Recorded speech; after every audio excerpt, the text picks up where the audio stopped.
The committee put their heads together and they started their own thing. Hey y'all, it's Izzy Harrison and you're tapping in with the committee. What's up guys, this is Azrae Stevens and you're tapping in with the committee. Big shout out to the committee. Y'all hold it down for us. Shout out to the committee.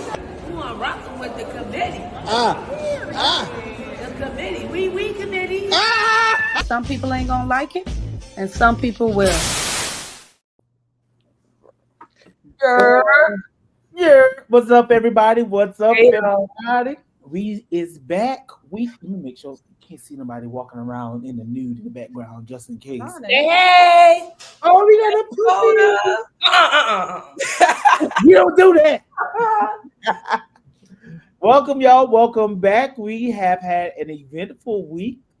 We are in the full swing. Well, I can't even say full swing because it's left a lot to be desired from some places of competitive matchups, but we are in the way of college basketball season.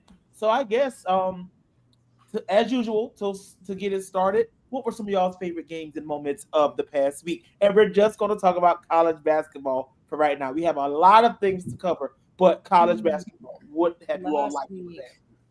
Oh, brother. Child, I don't even know. Let's see. Okay, so Sunday's games. I did like Sunday's games. Duke and Belmont. That was fun. I enjoyed that. Belmont almost got them. They started to kind of mess up a little bit in the end, but that was not Duke and Belmont. I'm sorry. Belmont and Ohio State. Sorry. But that was fun. And Duke and South Dakota State was also a fun one on Sunday as well. Those two games are really fun. And then, TCU and NC State, it was interesting. I wouldn't put it on my list of fun games, but it was definitely interesting. I think, speaking of that, I hate that numbers determine upsets because a lot of these teams, we could look at the players on a team and say this team should be really good, but that doesn't really, I don't know if it's just women's basketball because I don't watch all the other stuff, but a lot of times it doesn't amount to a lot. Like Oregon beating Baylor a week or two ago, whatever day that was. I mean, is it an upset because Oregon has not been great for the past couple of seasons? Maybe, but knowing Baylor and that's not an upset to me. Mm-hmm. TCU beating North Carolina State. Yes, North Carolina State has bigger names. Yes, they were in the Final Four last season, but when you look at what it is, NC State don't show up a lot of times. I'm not like, yes, that's an upset. So I wish it was more like, like not just so numbers based and based on what the teams give you day in and day out. Especially because preseason rankings are just that, right? Preseason. And especially because a lot of the teams haven't played anybody yet. So you don't really see a lot of movement in the preseason polls because we don't know what we don't know. Yeah. So I really don't pay attention to preseason. Like I don't pay attention to the AP rankings until maybe we get into conference play and teams actually start playing, worthy opponents. Like an upset for me would have been if South Dakota State beat Duke or Belmont beat Ohio State. I would have been like, all right, yeah. But TCU and NC State going into that game, TCU had the advantage in the post. As long as, Prince did what she needed to do, I didn't see a reason why TCU couldn't handle business versus NC State because NC State doesn't have a post presence, and that's an issue for them. So it wasn't shocking to me that TCU won that game. Yeah, agreed. I agree. So with the ranked matchups that we saw last week, I think you mentioned UConn beat North Carolina, Kentucky beat Louisville. This is, if I'm not mistaken, Kentucky's first time beating Louisville in the series since Michaela Epps, maybe? Or is that too far back? Brooks era begins. I don't remember. I honestly don't know. Because Louisville for the past few years have definitely had the better team. Mm-hmm. Kentucky had the player in Ryan. Shout out to Ryan Howard. But Louisville as a team collectively, they were a lot better. And then, I guess maybe coaching as well. But that's neither here nor there. That was a good game. Yeah, it was. It was very fun, very back and forth. A lot of big shots. In the end, I think Louisville just they kind of fizzled out, and a little bit young. yeah, They're it was figuring out. fun. Yeah. Are there renovations done? Because it looked a little different in there. It looked a little brighter. Yeah, that's their new gym, I think. Yeah, that's it. Okay, so that's Right. It looked nice. Yeah, that's it. Hopefully they got that. Was the air or the heat? Something they didn't have the last time. So that good for them. Good Kentucky. And what you say, the Kenny Smith era starting off with a bang. Yeah, Shout out to his vanilla sisters. they doing something right now. So yeah. Yeah, TCU they find themselves this week ranked, and I think for the first time since 2008. And see, I thought that was crazy. Their bump, like they went from not being ranked to being ranked like 19, right? Or 18 or something like that.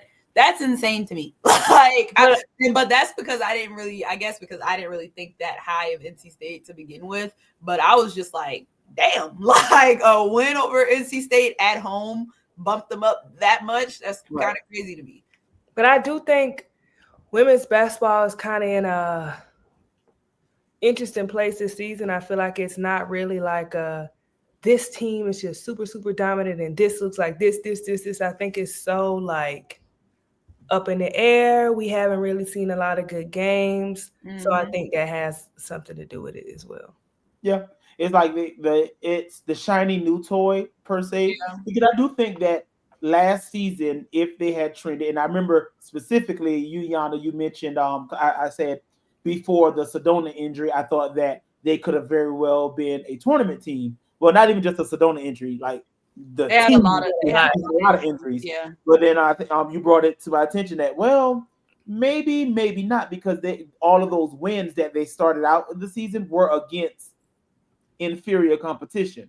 So when it was time for them to get to the Big 12, that's probably when they would have really determined really shown if they were a tournament worthy team. So now TCU has a pretty decent schedule. So we'll see. Sure. They played Notre Dame soon. And then they play South Carolina too. So we'll see more of them and really see what they're about. So their schedule this non-conference season is definitely a lot better than where they were last year. For sure. So just praying for health. And I think Mark, Mark Campbell, he's pretty solid. Yeah. Mm-hmm. I like him. And what he did at Sac State, I think it was his first year or maybe first 2 years, got them to their first tournament. So I think he was the one who the jump was warranted, and he's shown that, hey, it's Texas. So I think if Texas is a good spot, all of the money that's there, and then now in the era of NIL, so any of the schools in Texas should be eating, to be honest. And so, all of them aren't. My SEC friends. Yeah. Bless it, Jesus, bless it. But I do think that there's a lot of promise there. Just hoping that they're healthy. They do have a 30-year-old on their team, so it'll be not 30. I saw a post that some of her teammates during her freshman year, some of her teammates were in the 7th grade, and I said that is insane to think about. That is insane. So her class, because I had to go look and see what high school class she was in because I honestly couldn't remember. And she was in a class with Shakira Austin, Ryan. Shakira and Ryan are now about to go into their 4th years in the W. Correct. Yeah. So when she goes into the W for her rookie season, her high school class will be hitting year 4. So that should have been 2018? Yeah. So wow. Wow. So she played against, let's see, who was drafted in 2019? That means she played, or she would have been playing against people like Arike and Nafisa and Jackie, who are now going into their 7 years. She's been there for a while. Like when they said, 7 years in college, I had to go look. Like I was like, ain't no way, fam. Like ain't no way. And I was like, oh wow. I really hope it works out for her this year. I do think that skill set is definitely there. I think the question has always been health, amongst other things off the court. But on the court, I think it's been her health that's been a big issue. So hopefully she can not put it all together because she has. Hopefully she can stay healthy to hopefully make it to the next level. So we shall see. shall definitely see. So yeah, congratulations to TCU beating North Carolina State. We mentioned this previously, but the HBCUs or some of these mid-majors are coming. Norfolk State had a good game. I remember I was in the process of signing up for Blue Sky, and I kept seeing Yana's, do we call them skeets guys or blues? What? But my thing is, where do skeets come from? I guess Sky tweets. Sky tweets. Skeets. They ain't tweets. They're blue skies. Skeets. No. But seriously, I remember just while in the process of signing up, Yana was like, "Oh, y'all, it's 10. Oh, it's like 8." I was like, "Wait a minute." It's like they fought their way back in, and I think the refs kind of started calling some weak fouls on them on one end, and then I do think they got a little fatigue in the fourth quarter. But I think things kind of shifted when the refs started calling some of those bogus fouls, and then it was kind of hard for them to climb back out of it. But it was a good game. Not bad. And I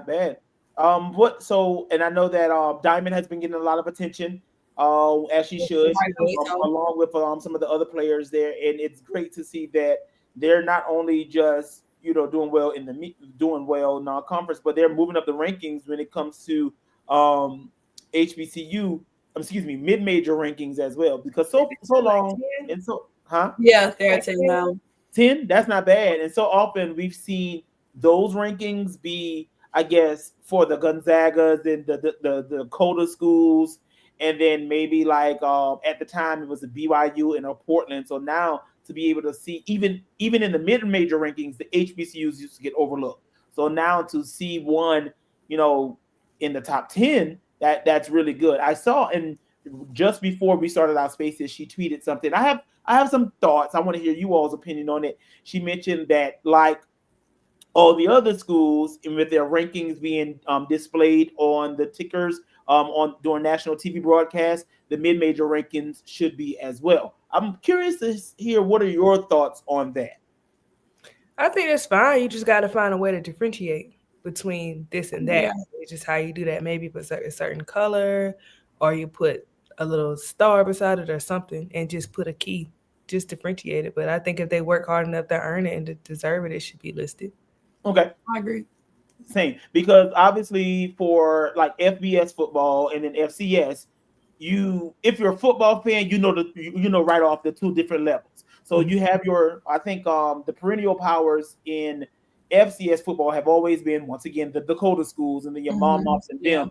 And so that those are those good schools. And so they in South Carolina State, shout out to my Bulldogs. They are ranked when it comes to FCS football. But then it's a whole different. You go by the AP when you're talking about the FBS. Right. And so I think for basketball, because everybody plays toward the same championship, they're not championships split in divisions. Right.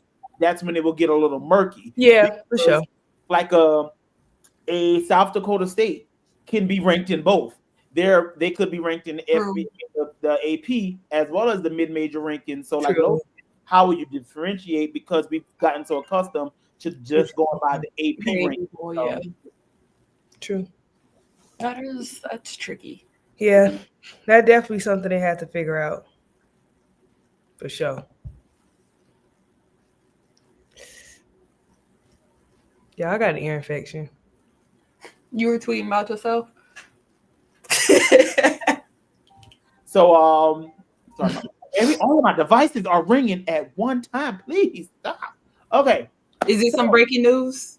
No, because you drag it. No, it's no breaking news. No breaking news. I apologize. I didn't think that was going to get that. It was very dramatic. It was. I think why I tweeted that is because I was on the phone with 7 other people who also got the email, and so everybody said the same thing. So why are you on the phone with 7 people? You remember when you called me? Oh, okay. And them. Okay. So yeah, we were. Yes. Okay. In my pocket. No, we didn't do a Seattle drama. I don't know. We get Twitter comments on here.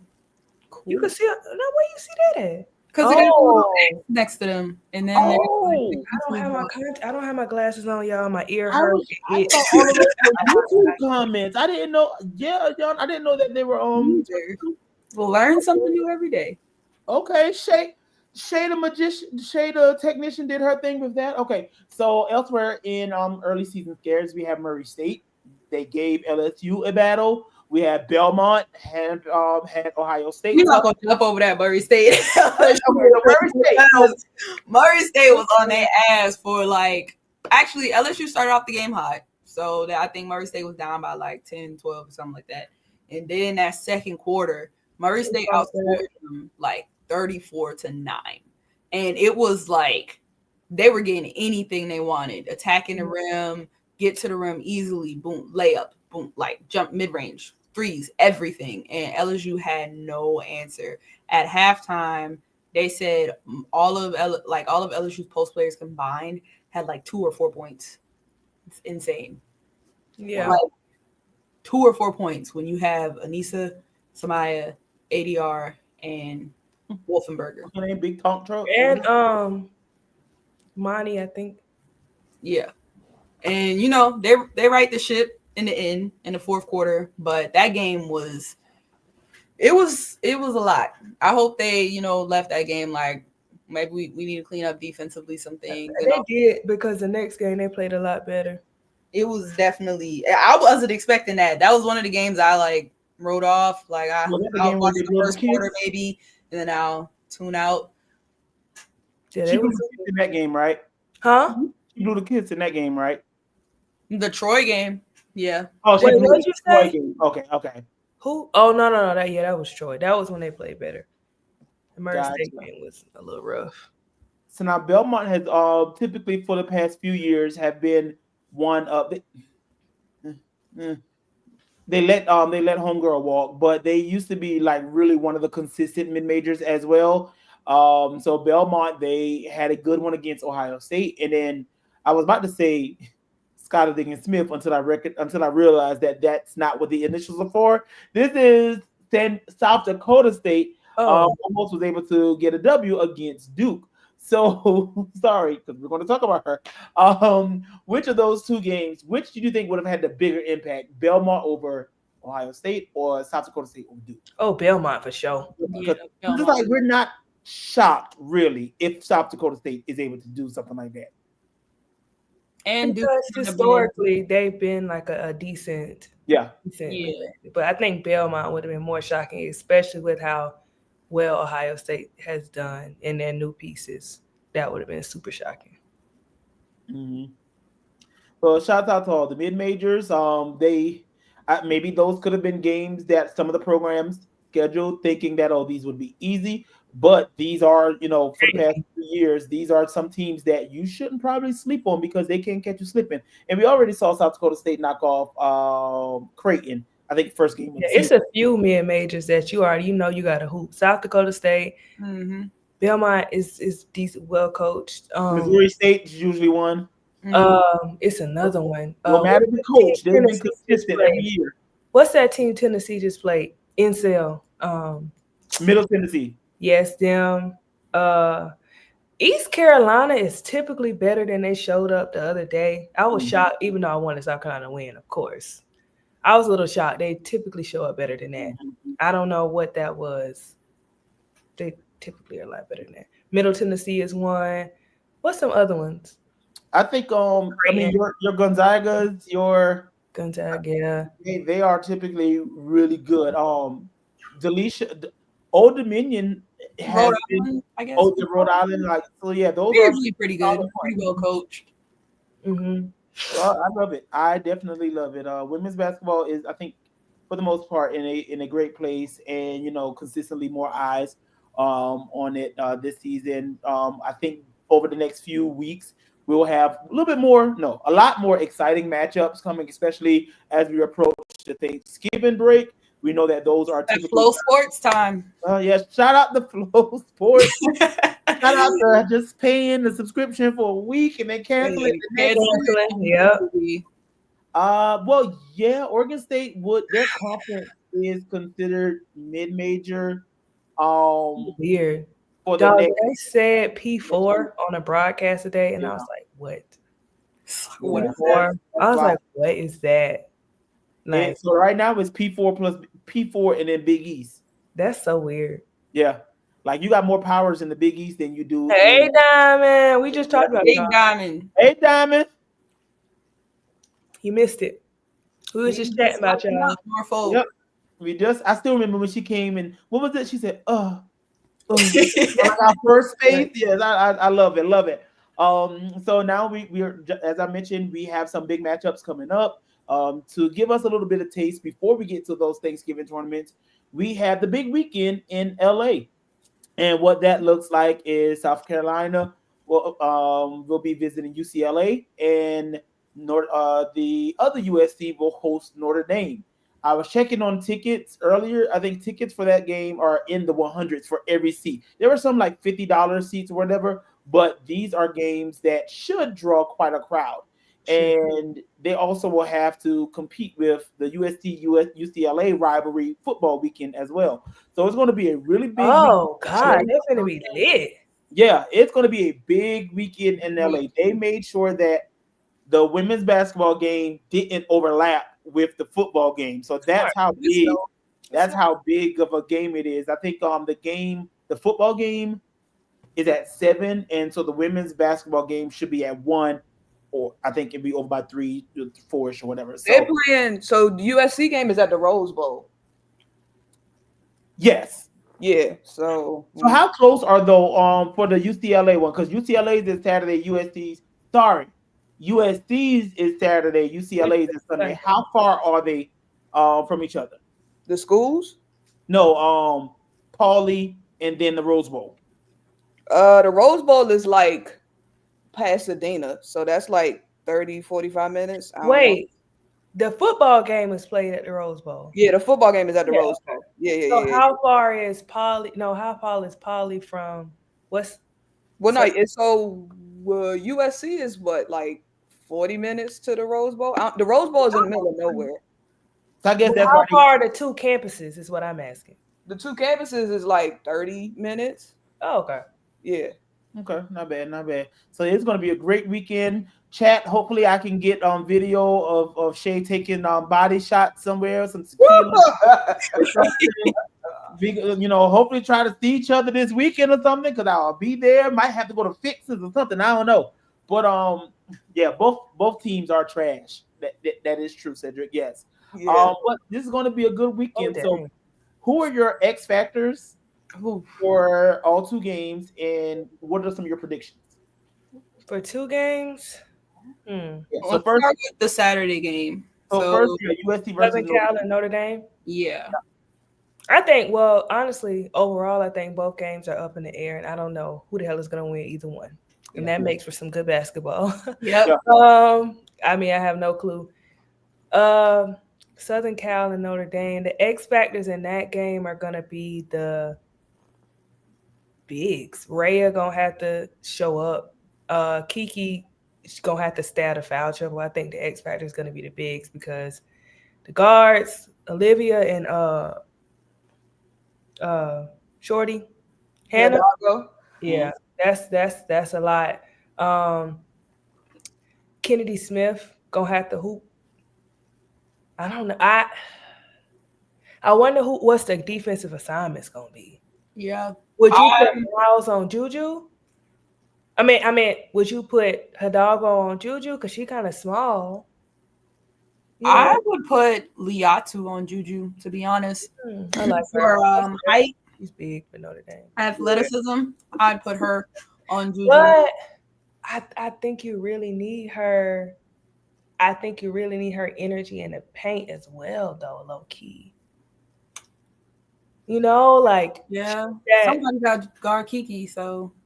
And I guess it could be the Kate girl, but I think Kiki is just so a little more springy, a little more bouncy. Citron on Juju is I don't know. Complete loss for Citron, man. I would enjoy that. Yes, that's not fair. Also, unanimous MVP, USC in the hood, UCLA in the suburbs. First of all, We in the trenches, and it ain't nothing wrong with that. Y'all too uppity in this motherfucker. That's your problem. Okay.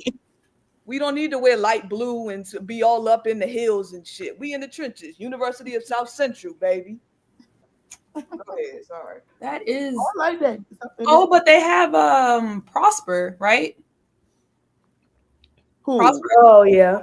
Long, lanky, type of quick guard, big guard type vibe. So she's probably somebody you could throw on Juju.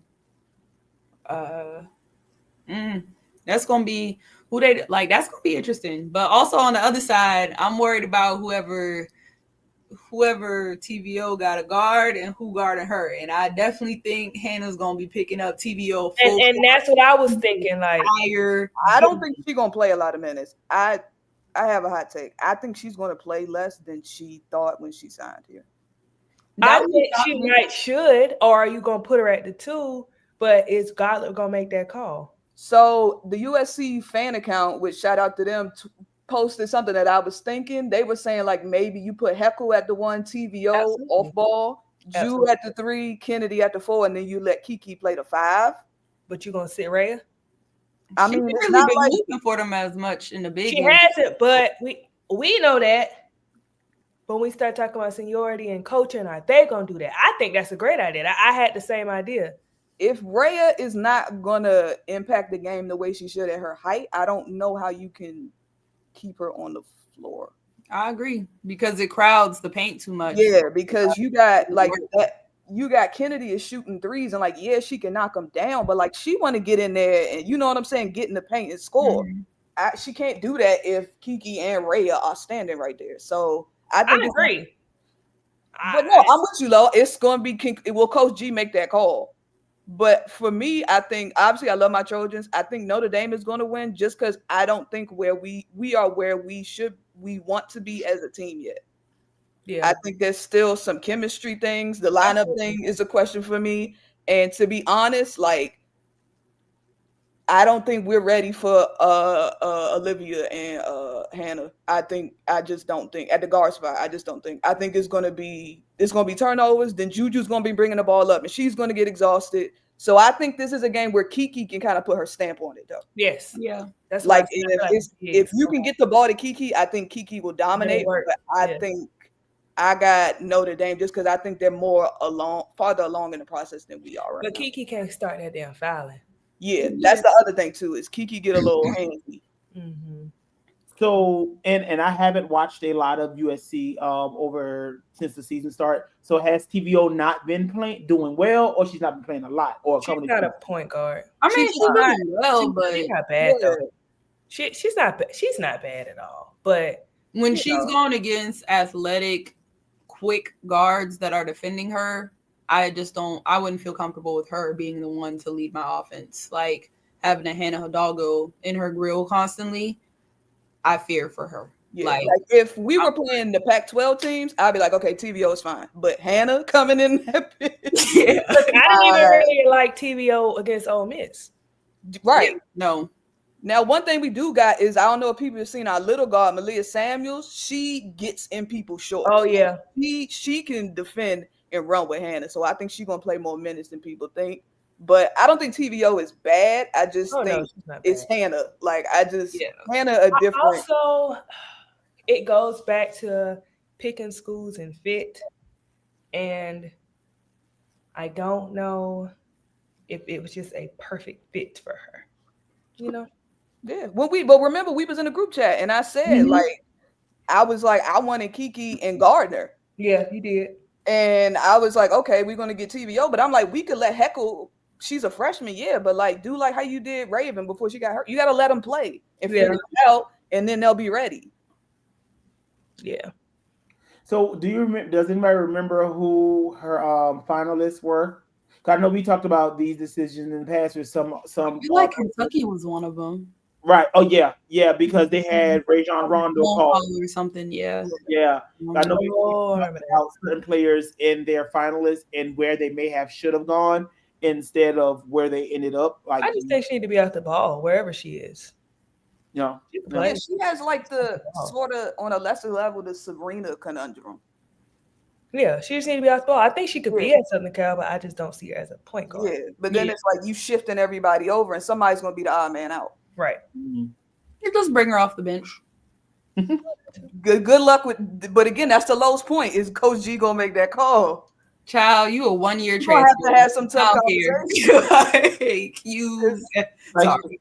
Like what you do after you leave? It's 3 people that's gonna always start: Juju, Kennedy, Kiki. The other 2 spots, up for grabs. Okay, so moving on to the game that will be Sunday. UCLA hosting South Carolina. What are your takes, or what do you think will happen with that particular game? Who are your X factors, and what are some adjustments that you'd make? My X factor, one, Raven gonna have to come to play. I know we get caught up in points and this and that, but Raven is our engine. Raven is our everything. If Raven don't show up to hoop, we're screwed. She is the leader. She get everybody going. Pow can play point, but I like her at the 2. Like, she could bring it up, but as far as running the team, you come here, you do this. Raven, Raven got to come to hoop. If Raven comes to hoop, I feel like South Carolina in a good spot. Ashlyn, I just think South Carolina, if everybody come and do what they got to do, South Carolina be fine, to be honest. But Raven, the head of the snake is Raven, and Raven has to be on P's Q's. When I say be on P's Q's, I don't need her to score 10 points. I don't need her to do that. I just need her to come and be Raven fucking Johnson. Like, it's not like I need Raven to score. No, if you got this, if you got it, do what you got to do. But it ain't even that. I just need Raven to be Raven. And starts with that. Other than that, our guards got to hoop. I think Lauren Betts down there, our bigs to do the best they can, maybe rotate some bodies on her, maybe double team her. But at the end of the day, we got to stop the ball from getting to her. Just don't let her catch it. So I think this game is really going to be a guards game for us. And when the bigs are down there, just try to rebound the hell out of the ball. They've played with somebody like that, so maybe to help a little bit, but it's a guards game to me.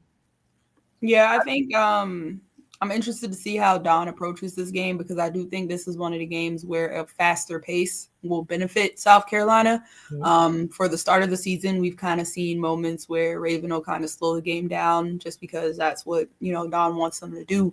But I think this is one of those games where South Carolina is going to have to run. Like, sometimes the best way to get someone that big like Lauren Betts out of your way is to keep her out of play. Like, run. You got to run. And they got the post players to run with them. Like, that runs the floor well. Joyce runs the floor well. Chloe runs the floor well. The whole team do now. Right. So you gotta keep moving. You gotta make, Lauren a little bit tired. On UCLA side, I'm interested to see how they incorporate Janiah Barker, because I do think that Janiah plays really well versus South Carolina. I don't know if she brings a little bit of edge every time she plays them, but for the most part, every game she's had versus them, she's shown up and she's hooped. So I'm interested to see how UCLA uses her. And then Tamia Gardner. Wait, I'm sorry. Can I 1 second? Somebody said, but UCLA has bigs that can run with Barking. Yeah, that's fine. We can run. Long as Betts off the court, we good. Yeah, that's what I'm saying. So, like, you can, if you bring it in Barker and Duglicic, like, if you bring them in because you're worried about the running, that means you're taking Betts out. Yeah, I'm fine with it. Big joker. Long as we out, we good. It's like what happened with Oregon State last year. They tired out. She's at Oklahoma now. What's her name? Beers. Yeah. Beers. Yeah. Like, I'm guaranteed Beers came back in and she was swatting some shit or whatever. But, like, if you tire her out or you get her out, of course, go to South Carolina. Yeah, and if you play a Barker, that's a lot more. Barker and Duglicic, that's a lot more manageable than Betts. We can work with that. We can't do nothing with no goddamn Betts. Please. Correct. Is this one of the games? If that's what Corey want to do, if she be like, hey, they're running too much, we might have to slide. I'm fine with it now. Hey. And so now I'm curious, because although everybody doesn't play the same amount of minutes, I don't think Corey has gone as deep in her bench as Dawn, because Dawn could have those wrinkles where she might pull in Sakima. And she's like, okay, Sakima, give us about 6 minutes. All right, Adele, you go. Because those are the two, and Miriam, to match maybe height-wise, to alleviate getting Chloe and Watkins and Fagan in some foul trouble. So do we think that they could go that deep? And we've seen Itty Bitty get some minutes. So like Dawn could literally play all of her players. I think she will. There are a lot of she should. UCLA got a pretty decent amount of They do, because they play a lot of they got another girl, not Douglas. There's another one. Let me look at their roster. Yeah, I think it's another one. You're not talking about hockey. And then you got Kiki Rice back too. Oh, Kiki's back. Oh, yeah. I don't know. She didn't play a lot really the other day. much last game, but who I think UCLA got another pretty decent girl. I cannot think of her name. Is Izzy Ansley still there? There's Douglas and who else? Yeah, what's her name? No, not Tamia. We talking about Kendall. I don't know. London? No, not her. Oh no, but she started shooting. Fuck. Are you talking about 33, Amanda Muse? I gotta look to see what she look like. Hold on. Well, why are you looking for that? A good thing, and not that this might matter, but I know for some players in the past they've mentioned that. I know South Carolina, their program, they featured some players who were definitely in their head to start their seasons. We saw it with Aaliyah. Like at the beginning of their seasons, they were kind of like forcing it too much and just had to calm down. We saw it even last year somewhat with Breezy until Aaliyah came and gave whatever that prayer or whatever it was, that talk that she had with them. And so with them playing Clemson before they go, which Clemson in the past hasn't been that big of a game, but Clemson has been getting better. But because it's such a heated rivalry between the two, maybe this could be a good jump start for Raven or for someone like, yo, let's go take our shit out on Clemson right quick and prepare not to overlook Clemson. But sometimes you need those primer games. And I'm wondering if this rivalry game could be a good jump. Because, yes, they played North Carolina State already. Yeah, they played who? Who did they open the season up against? Michigan. And, you know, they had some Hawkins. That's what I'm talking about, y'all. Hawkins. That's what I was saying. Hawkins. How many? I didn't really say that. Sorry. Yeah, but I'm wondering if Clemson could serve as a good wake up for some of the players that have been maybe a little more stalled to start the season. Because Raven, we remember Raven almost broke the assist record last year until somebody passed it again. Yeah, I think the UCLA will be a nice test for them and how they plan on guarding bigs that are bigger than them, right? Like, I think this is probably the first year where South Carolina is a little undersized in their star post players. Like, they have Sakima and Adele, but they're still coming along. So right now, this is like the first time in a while South Carolina is a little undersized. So they have to play UCLA, which will be a good test for how they prepare for Iowa State. So 2013. I'm excited. Well, Ilum was kind of big too. Yeah, I'm excited to see how they approach it. Like, because to be honest, UCLA could put out a big lineup, and I'm interested to see if South Carolina match their big lineup with a big lineup, because you could put Joyce at the 3. So I be forgetting about Joyce, and I don't know how. Y'all see this question? Do y'all see Dawn putting bets in the pick and roll? It depends on what player. It depends on who she guarding, right? Yeah. Because there's certain players that if Lay is on the 4, I'm putting bets in the pick and roll. Yeah. She go pass right around. I'm not to go against the Gamecocks. I know I'm a step cock. But I think UCLA, this is their time to make a statement. It is. Like, they've had this window, and it feels like they've always been close, but they can't get over the hump. So this is the most talent Corey Close has had, and I think they feel away because we kind of jumped them in the talks of being that team in LA. So I think they're gonna make a statement. Because they came home to they played twice last year, or was it the season prior? When did Camilla have the chase down block? Camilla had a chase down block on them. They played twice 2 years ago, I think. And then did they play last year in the tournament? No. How do you remember all that? So yeah, I just remember Camilla having that chase down block. No, it was 2 years ago. Oh. Because remember, last year was the year they skipped because South Carolina was planning on playing Stanford this year as well in the West Coast. So they skipped playing last year so they could do 2 games. Right, that's right. Stanford Okay, that's right. Okay.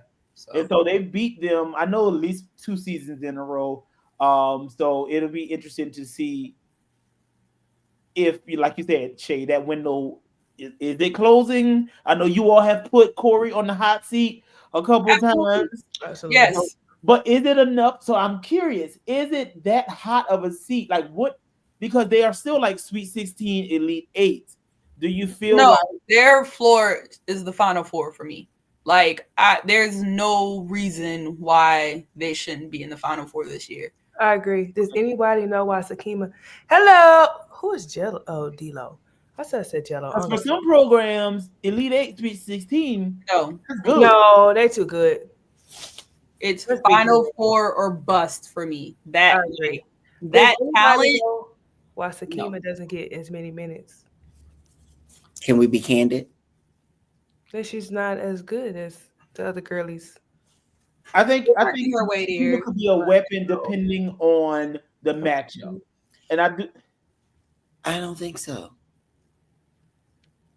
There are some places where I think there's some teams or there's some matchups where she could be needed more than others. Dolores ain't say hi. Over Miriam and Adele. Dolores ain't say hi. Good morning. You just said, can we be candid? I think you use her as a bloop, go in for a few minutes, do what you gotta do, give somebody some rest. She's like Daddy-O. Go in for a few minutes, foul the hell out her ass. Yes. I would use her as a hack. That's what I mentioned earlier. Maybe to avoid Ashlyn, to avoid Ashlyn, Chloe, and maybe Fagan getting into and Joyce getting into foul trouble, you might throw Adele. And I don't know. That's different. You saying to avoid. I'm saying to go out there and go foul intentionally. I think it's totally like teams need practice players. Teams need competition and practice and morale. She and right, but that doesn't always material. Like I think people like as fans sometimes, especially South Carolina fans, just because somebody make it on a team, just because somebody in the room, they need to play, and it's like sit down, let it simmer. She knew what the situation was when she came here. Dawn don't guarantee nobody minutes. And I genuinely think, like, if you look at what's taking place on the court, she's where she needs to be for the amount of time she's there. Thank you.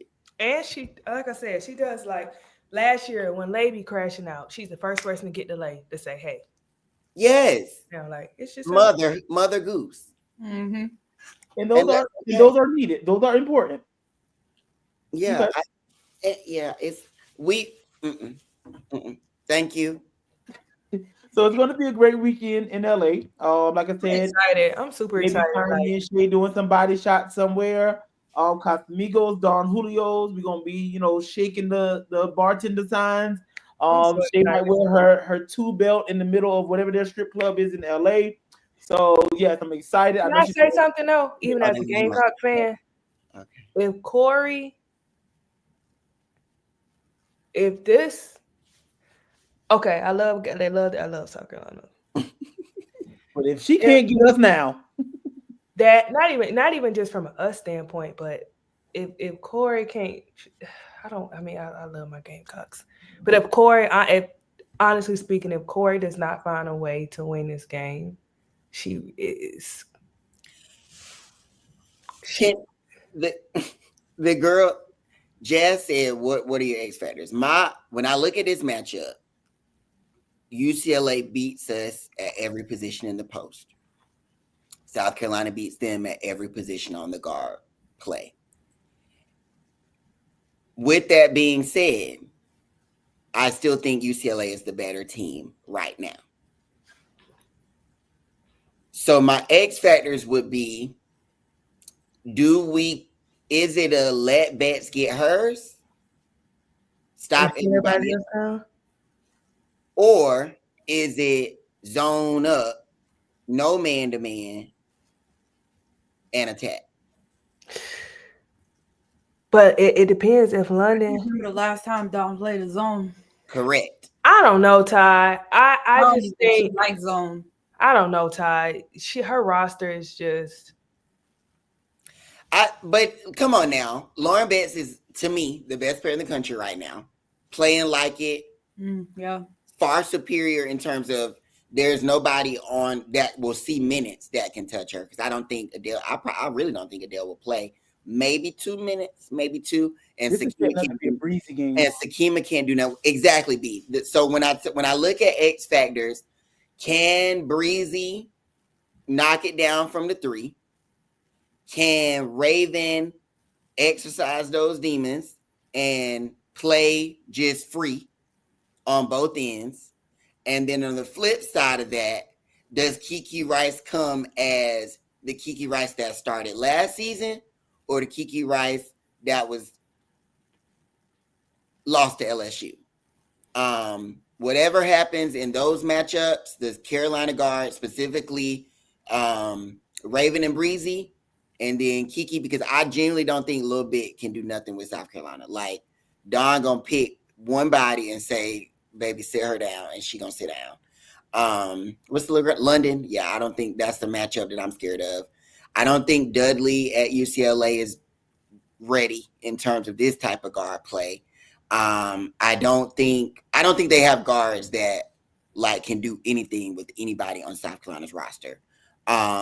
So if South Carolina can knock down shots from mid-range post play wise, I think we win those matchups. But when you got somebody like Betts on the team, that's hard. So that's kind of what I'm looking at. Like I said, guards game. Yeah, and that's the reason why I think this could be definitely a breezy game, because not because I'm a fan of hers, but in looking at the moment and what we're expecting the crowd to be, and this is a true road game. In true road games since Breezy's freshman year, she has consistently performed well. Double digit. At Stanford, we remember what she did at the Stanford game. Top maker. Like she was lights out for the. She was. Oh my God, she was. Stanford. That was great. Stanford, yes. Breezy, we don't win that game without her. 2 years ago tomorrow, because I remember that was the day I got robbed. But anyway, Breezy has performed well at Stanford. She performed well at Duke in North Carolina. She performed well at LSU. So she does really well in these tense moments and for these big games. The best thing about this matchup is that Chloe, Sanaya, Ashlyn, all of them know how to play against Gardner. If we had not played Gardner in the tournament last year, I think this is a scarier matchup, because Gardner really is a huge piece for what UCLA does in terms of allowing Betts to be Betts. Because Gardner is basically just playing on the perimeter. Like, they do not take her to the low post. She really doesn't do anything in that space so that Betts can just work 4 out 1 in. And because Gardner's, making a lot of shots from the perimeter, that's good. But I think against South Carolina, that's not good. Because against South Carolina, that means that Chloe doesn't have to work hard to defend her, because Chloe's quicker and smaller. It means that at times they'll have more people to rebound against Betts. Like, I think against South Carolina, doing the 4 out 1 in doesn't actually work. Kiki she played last game a little. Yeah, she came off the bench. I don't know if I don't really know what her status is. They got a week. Yeah. They got less than a week now. She'll probably go. If she's a hooper, she'll play. She'll play.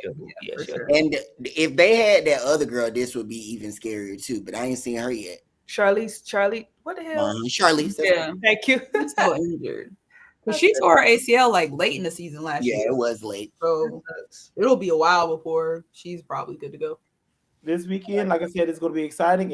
I'm so excited. Like, finally, some good games. I was going to say, these are the games that so many of us have been asked for. And so we're getting to see. But why the fuck is it 2 weeks into the season? But the season started like that. We're going to get there. We're going to get there. Teams. We're going to get there. We're going to get there. So I'm sick. Well, actually, now is the no. We're gonna do that afterwards. So that's what happened in women's basketball for college NCAA. Now we're gonna go to the WNBA, where all these players are. Well, a lot of them are aspiring to eventually play. Now, the WNBA, we just recently had the draft lottery. If you are familiar with the draft lottery, it's been a lot of balls be bouncing around, and it tell you based off of the odds where or which teams will have the top. Say that again, Pete. A lot of balls bouncing around. There was a different way to explain this. Right, I just don't. Sure. Sorry.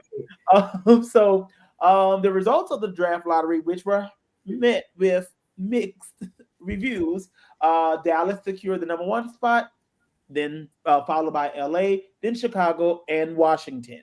And so basically what this means, barring a trade of any sort, because we know that some things can happen. The Wings, which are also in need of a point guard, will more than likely be the home for the next 3 to 4 years of one Paige Bueckers. Now, if that does happen, where we all see that she goes 1, the question after that, do you take fit or do you take name? We've long been accusers of the WNBA for really not addressing their needs and sometimes going off of names. And all year we've seen everyone say, "Oh, Paige and then Kiki."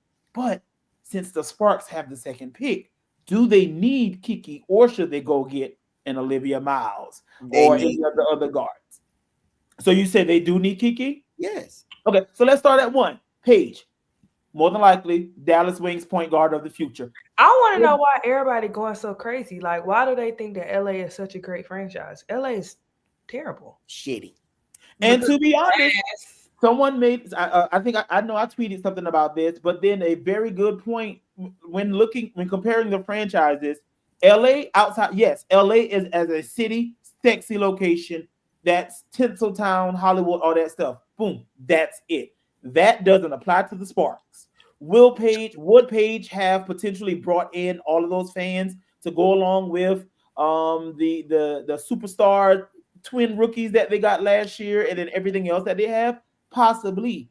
But the resources and the investment into the franchise isn't quite the same yet as what we've seen with some sort of consistency. Well, maybe not Dallas is consistent. Well, Dallas just committed to a new facility, right? Facility, and they're also moving into their own. They're moving into the city, their own arena into the city, not sharing it with a hockey team or an NBA team. It will be their own arena in the heart of downtown Dallas. Into downtown Dallas. Sexy. Because right now they're in Arlington, but they moving. It ain't nothing to eat around there. You gotta go to the well, they do got the mellow mushrooms. So they used to be happy. I guess to hit both points, to what Lo said, I think everybody is running up about Paige going to Dallas. Because I think ultimately they need her. Like any conversation that says Paige wouldn't work in Dallas, to me, is nonsensical. If you're looking at what's taking place on the court. Let's go ahead. Let's do that. So boom, Paige. She kicking it out to who? Arike. Who will be the 3? You can play if Satu doesn't leave. You got Satu or Maddie, and then you dumping it down low to who? At least he's gonna be there. Now we're gonna lose Natasha. Kalani will be there more than likely. A walk if she comes back. Yeah, so she has some options. Yeah, and I like what the Jalen girl wasn't her name? The Jalen Brown. And also, like, Arike is definitely not my favorite player. We all know that, but for people to act like Arike is very much, you can't tell me what to do if you can't tell me what to do. Arike will not have no problem passing the ball to Paige. Like, and she's a national championship winning player that played alongside Jackie Young. Yes, like Brianna. She knows how to hoop. She got my favorite, but now, golly, now. Jackie damn near was averaging close to a triple-double in college because of being on a team with Arike. Like, no shade to Jackie, but like, let's be real. Like, Jackie was averaging close to a triple-double with Arike by her side. Like, and I think also that's why I tweeted the other day about, like, I think these new fans want old hoopers to kiss these young hoopers' ass, because we're presenting the conversation like Arike, like a scrub. Like, You talking about like Enrique gonna bounce the ball and not gonna pass the Paige? On what planet would she do that? And Enrique has won. And Enrique has won. So meanwhile, we're sticking up for somebody else being mean who ain't won nothing. Correct. And if you like, yes, Dallas can be infuriating to watch sometimes. I was very happy when my Gamecocks got off of Dallas, so I didn't have to watch them anymore. But that's besides the point. When Enrique plays with a true point guard, she hoops. Like, if you truly want to see what Enrique could possibly look like with Paige next to her, go watch her play with Odyssey Sims. Like, her and Odyssey, a duo. They were hooping. Not last year when Odyssey came for a little bit and the year before. They were hooping. Dallas was not far removed from being in the top half. Semi-final. They were in the semis. 5.1 assists last year was Enrique. Her career high. 5.1. So now if she got a point guard on her team, that's going to free her up. She can pass to Paige. Paige can pass to her. And people are neglecting the fact that this is the same Paige that Gino has gone on record and saying, I want you to be more aggressive and score. Correct. So on what planet is she now this player that won't, like, this is a mutually beneficial relationship. Because now she can go back to doing what she really wants to do, because she'll have players that can score. She can go, she can go into the paint to Macau and give McCowan some good passes. She can give the ball to Enrique. You got JC Sheldon out there that can knock down the three. You got Maddie down there now. You got Walt who can run the floor well. Like, the pieces, honestly and truly, the pieces are there in Dallas. Dallas dealt with a lot of injuries last year. And I feel like people... Satu stays, the pieces really are there. Right. Like, they're honestly further ahead than LA. If Satu stays, the pieces are there. The only one that we know is out is Natasha. Yeah. Yeah. Paige is not going to have less paparazzi and scrutiny. That's going to be wherever that's going to be wherever she is. And to that point, Indiana ain't no sexy city. That ain't no sexy franchise. Caitlin still brought the hoes. Satu and Dallas is far sexier than Indianapolis. Dallas is extremely sexy. The hoes are there. And is black and white will be there. Like, it's gonna be a move. And Dallas been selling out their season tickets even before this announcement of them getting a number one, draft pick. Dallas. I was just about to say, y'all better go get y'all some tickets for Vic, Devin, and Odie. Dallas has, they're gonna buy them up. Odie at the front of the line. Listen, I lived in Dallas for 4 years, and I used to go to the games, and the games were always crowded when I went. Like, anytime I drove up to Arlington to go watch the games, it was always crowded. Who they had? Because that's where we met. Who was there? I don't know, but I know we went. They had Glory Johnson there and was still selling out. that was around Enrique. I mean, not Enrique. Leash and them was like just got into the league. Yep. Yeah. Shout out to Fred Hammond. Amen. The other thing too is just like superstars make it shake no matter where they go though. Bingo. Like, do you think, like, look at what Catch did for Indiana. Right. Like, we got to be for real. So if Paige is in that echelon of superstar, she going to be good. And y'all don't trust her to be that girl. Because to me, when I saw that Paige going to Dallas, I said, Paige, but to make some shit shake. Generational going to be generational regardless. Right. Right. You go, you that girl, you that girl. So I'm not worried about Paige. Before they took Asia, like, you got to start somewhere. And you're the number one pick. Heavy is the head that wear the crown. Like, I tweeted this already. That's just what happens when you the number one girly. Like, you are don't matter that girl. What she preferred. It doesn't matter. Well, I mean, that too. Yeah. That's not how it works. Like, what? When did we? Now she been staying in school another year, but at the end of the day, she would have. Why y'all writing articles about what she preferred? Because she messed around and stay in school. Then Lauren Betts gonna take that number one spot next year. Clock it. And then Flau'jae might go number 2. Okay, please. All right. I think it's more than people write articles. I think it's more about them wanting her in LA than Paige. They want to make. Paige probably ain't really. Yeah. They want safe. This goes back to something Dolores has always said. They want safe landing spots. They want the road to be paved easily for certain players. But what about LA is easy though? They feel that the attention and the glitz and the glam are there, and that'll make her star shine. That's what I feel. It's crazy to me because I feel like she gonna get that regardless. She's gonna get that wherever she goes because you got that in Atlanta. But the gag is that there can only be one champion crowned every single year. They trying to lay out the red carpet for Caitlin. They trying to lay out the red carpet for Paige. They gonna lay out the red carpet for whoever is the next crown jewel in Golden State. And still, only one team will be a champion. And what we really about to see is that what Great White Hope is the great White Hope. Because we still got Stewie in the league. Sabrina is on her victory tour while going 1 for 19. Caitlin on her victory tour while being a loser. Paige is on a pre-victory tour before you even get into the victory. So who gonna be the T? Well, I mean, it's really Kelsey Plum. Somebody asked if Satu were to leave, who would be a good piece to replace? The loss that I thought you meant. Look at you. You're jumping ahead. Who would be a good piece? Somebody mentioned this the other week. I think Cheyenne Parker could work there. In space. If they use her like she was used at Chicago, not at Atlanta. If they use her in Chicago, that would be really nice. Plus, she's versatile. And when McCowan started doing her I'm tired thing, you can move her to the 5 because she knows how to do that. Also, they looked really good with Monique Billings last year. So if Billings came back home and played the 4, I wouldn't mind that at all. And Maddie knows how to play the 4. They've got a lot of versatile They've got a lot of versatile pieces. Where did Billings finish this season? Because she played on 3 teams, right? Phoenix. She finished in Phoenix. Okay. Mm-hmm. Yeah.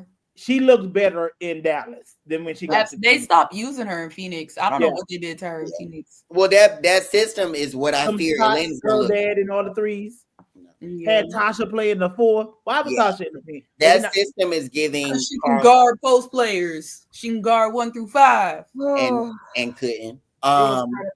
Where did that get you? I will say Aiden dropped 40 on her head, followed by Fee dropping 40 on her head. Like what? Multiple times in the playoffs as well. Like the people are saying Miles to LA, and I don't see it. I like it. I don't. I can see Kiki or Olivia Miles. I do think they need a point guard. But I don't think she's the point guard for that franchise. Really? No.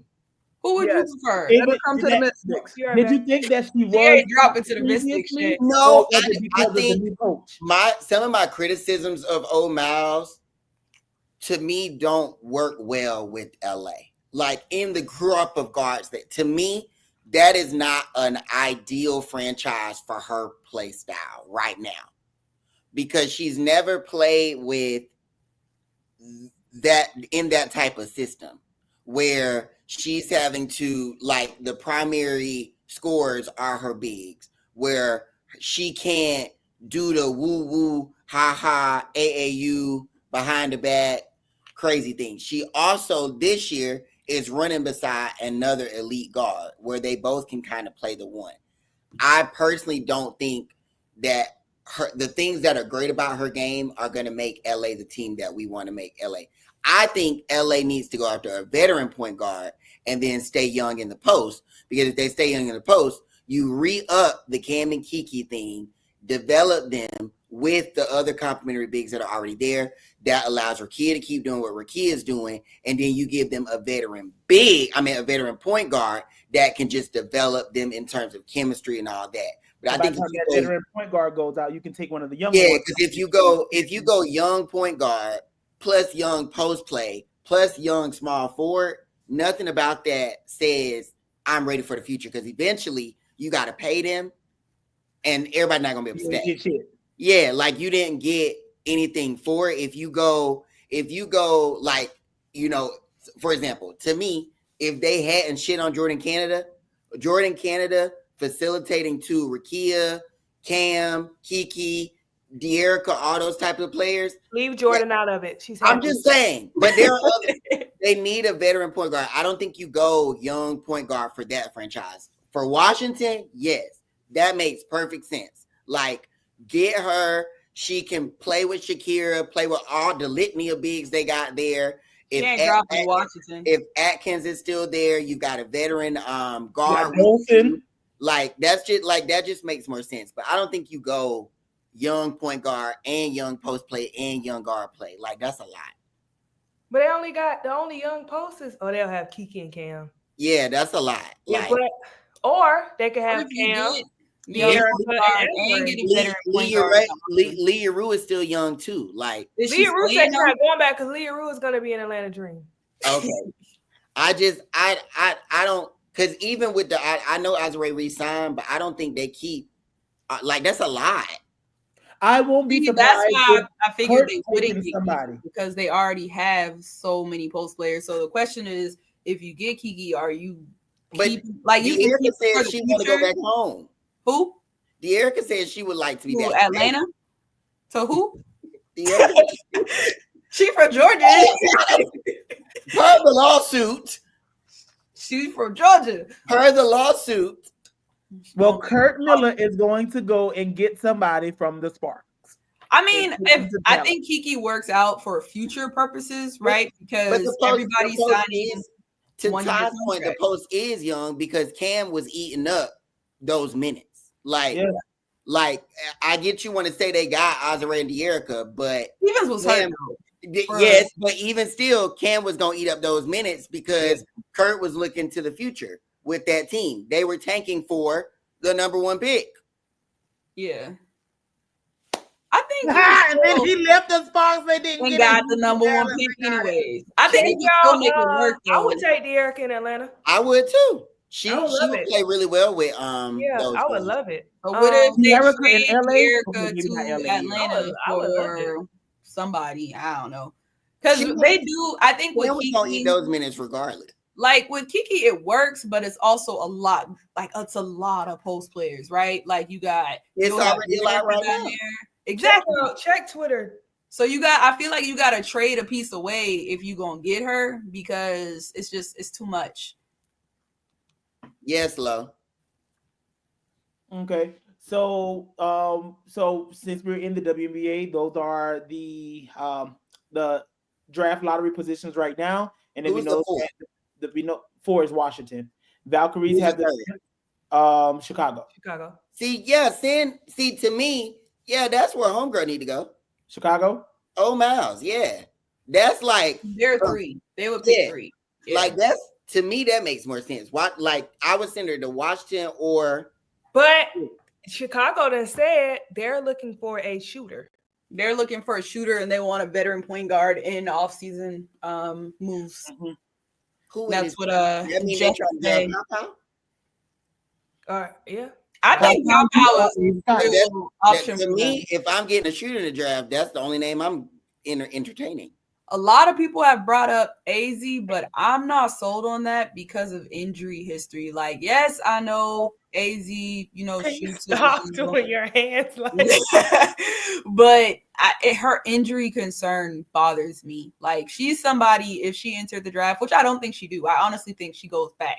But if she did, I wouldn't pull the trigger that early in the draft for her. This is no shade to not her. just, especially not after 1 year. Like, like no, she hasn't played a full season in college. Yeah. But AZ has not played a full season in. What they say about height, Ty? College. I'm sorry. Yeah, they said like a big shooting guard. It was like 6'0" or something like that. That's fine. So that doesn't exist. Is she a shooter like that? Citral was somebody that was brought up in that doesn't exist. Some people draft boards. If they are drafting for somebody that can help them right now that can shoot, it doesn't exist in this draft class. That is that height. Yeah. Because that's why let me not be funny, but if that was the case, they should have went and got Rakia. Yeah. Damn. Or you go out and you try to bring, well, she don't want to go back home, but Gabby. Yeah, she ain't going back. Yeah, she ain't going back. The wing position in the W is a very specific position. You saying you want a shooter, But you don't want nobody that's gonna stand there and be Katie Lou Who. Who is Lay? She played about the same number of games as Lay. Who is she and who is Lay? If you're talking about probably saying Azzy's played as many games as Malaysia, which is probably true. She like her last 2 years, she hasn't. I would be okay with Sellers, but Sellers hasn't actually played that position on her team yet. Yeah. Cheyenne. Sanaya's not a shooter. Absolutely not. She didn't. Absolutely not. I mean, she gonna get drafted, but I don't know about at 3 or first round. Yeah, it's again that and no. Just throwing names at the board. Taking a player like top 3, I feel like you can get some shooters later in the draft. Correct. Like that's why you get Miles or who else is available? Don't get Anissa there. Absolutely not. Oh shit, the names are getting slim. It depends on who entered the draft, right? They keep trying to force that girl from Hungary or Australia or somewhere too. That might be the overseas pick that they go with. But if they don't need to South Carolina. They don't need to recreate the Chicago Dallas Wings either. Isaiah James? No, she's not a 3. Isn't great. He's a late round pick as well. Why did that girl shoot that 3 when she got the turnover? And that's why she would not be drafted. Bruh. No. Not to go back to college, but that shit really pissed me off. And they ain't even my team. She would have to see me in the post game instantly. Like you can't even go to the handshake line. Meet me in the locker room real quick. Go search for mice are the same height as Pow now. Pow pretty tall. Yes. Because I remember when she walked up to us in Paris, I was like, wait, what? The Sky should trade down most of the I agree. I think if I'm the Sky, I'm a trade my 3 pick. Oh, I had a trade suggestion, right? Don't give it to me. So the Sky, like Washington, they could do well with Olivia Miles, right? So what if they trade down 1 spot, right? So that Washington could get Olivia Miles, and then they kind of don't really move too much, but they trade down 1 spot and also get a Shatori Walker Kimbrough from Washington. I think you go bigger than that. Who you want? I think if they're looking for a shooter, you might not get a wing, but you go Carl Indiana. Give me the Kelsey Mitchell for the 3 spot and the other pick. Ooh. The one that's later. Exactly. The one that's later in the first round. You take 2 picks, and if you want to get rid of somebody that's still on the team, hell, send Bree Turner there. Bree Turner, 2 picks for Kelsey Mitchell. You take, because that'll fill that need immediately. Yeah. But ain't nobody GM. But I think because that's like you could play with that. Harmony is somebody that I think they'll go after, but probably later in the draft. Like a lot of these names are names that I think will be available later. And the guard, like you're in the WNBA, you're either an it guard or you're not. And when I say by that, like you'll take a risk on a project big in the lottery, but not a project guard. And if you want to know why, look at the draft that saw baby girl that's dating Jaylen Brown. Kaiser. Yeah, lottery. Absolutely. Also, you still got Haley that could come out. Haley, Deja coming out. So they'll be available some point. And possibly Rory, maybe.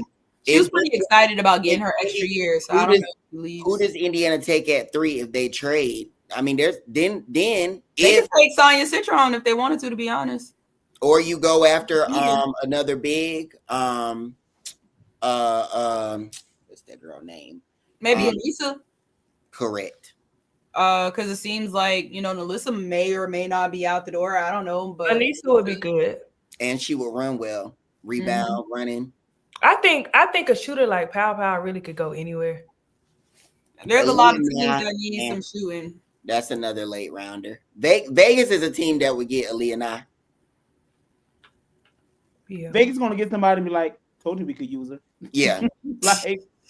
like Vegas would draft. Who's the You know what else could happen later though, since Vegas is out the first Orgy? I would consider trading Kitley.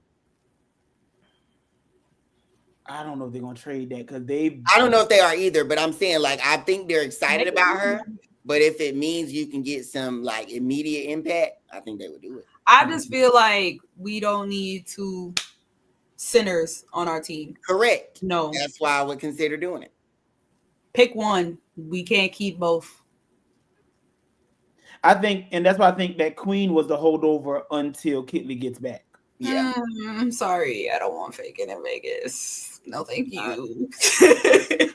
No, thank you.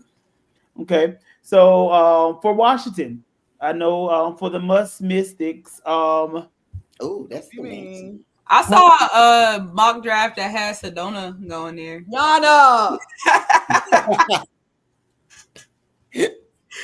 Woo, that made me laugh. Let me tell you something. I draft her, and I'm gonna make January 6th look like a picnic.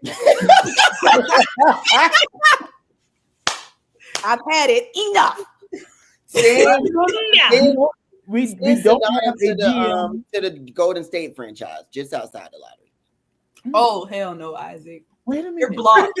I can't even block you, but you're blocked. I also won't be surprised if the Aces trade into the first round. What do you keep saying? Can they?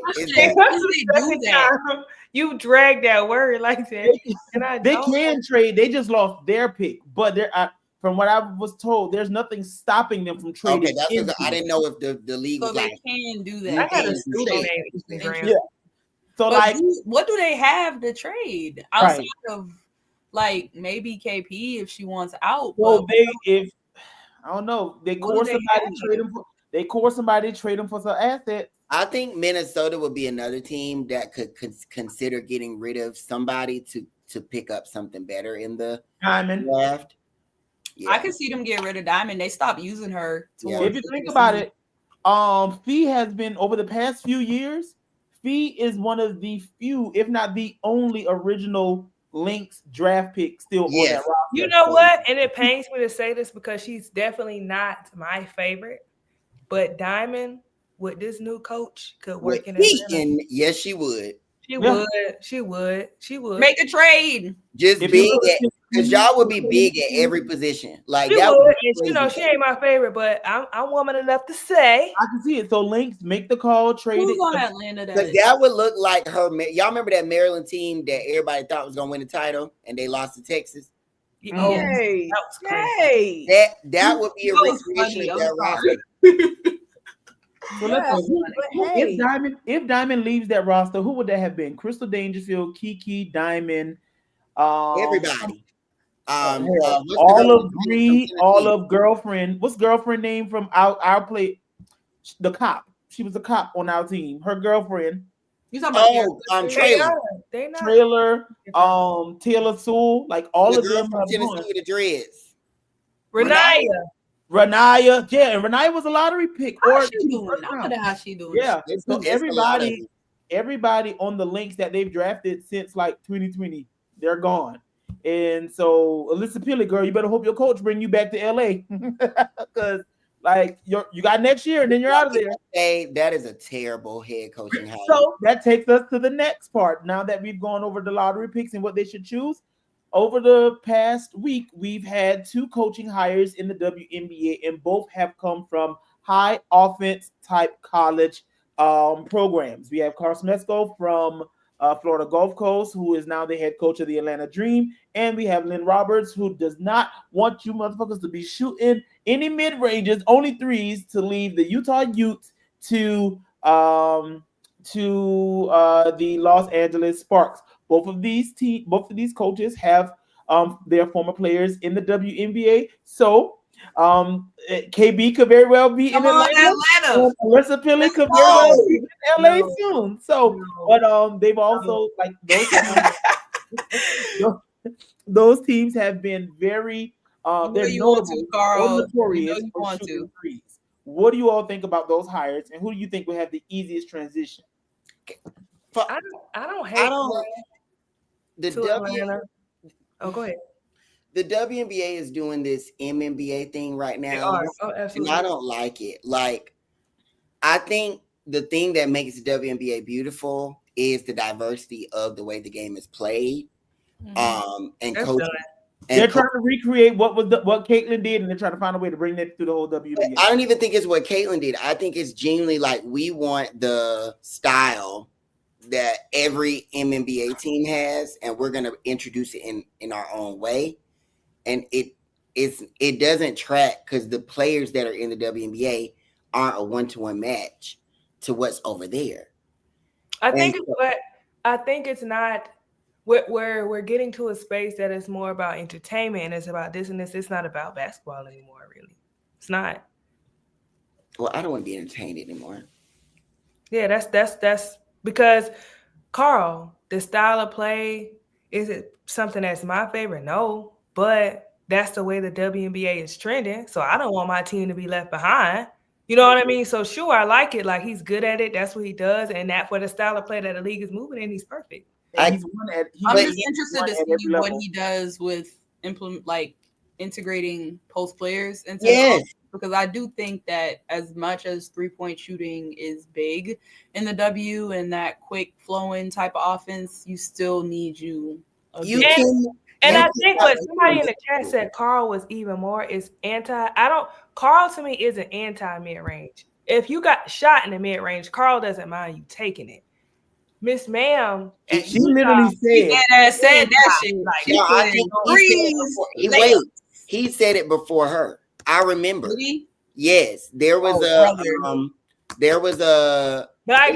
but when I've watched, it's not. I mean, like Kirsten Bell was taking mid-range shots. Yeah. Now them Utah girls did not. We watched them sit in. Didn't they have to run or something? I don't know about all that. I don't know. I just know what they saw mid-range shot. It's just that makes all good and well. Both of them do. But in the MNBA, just about every team has a versatile, athletic scoring big. Mm-hmm.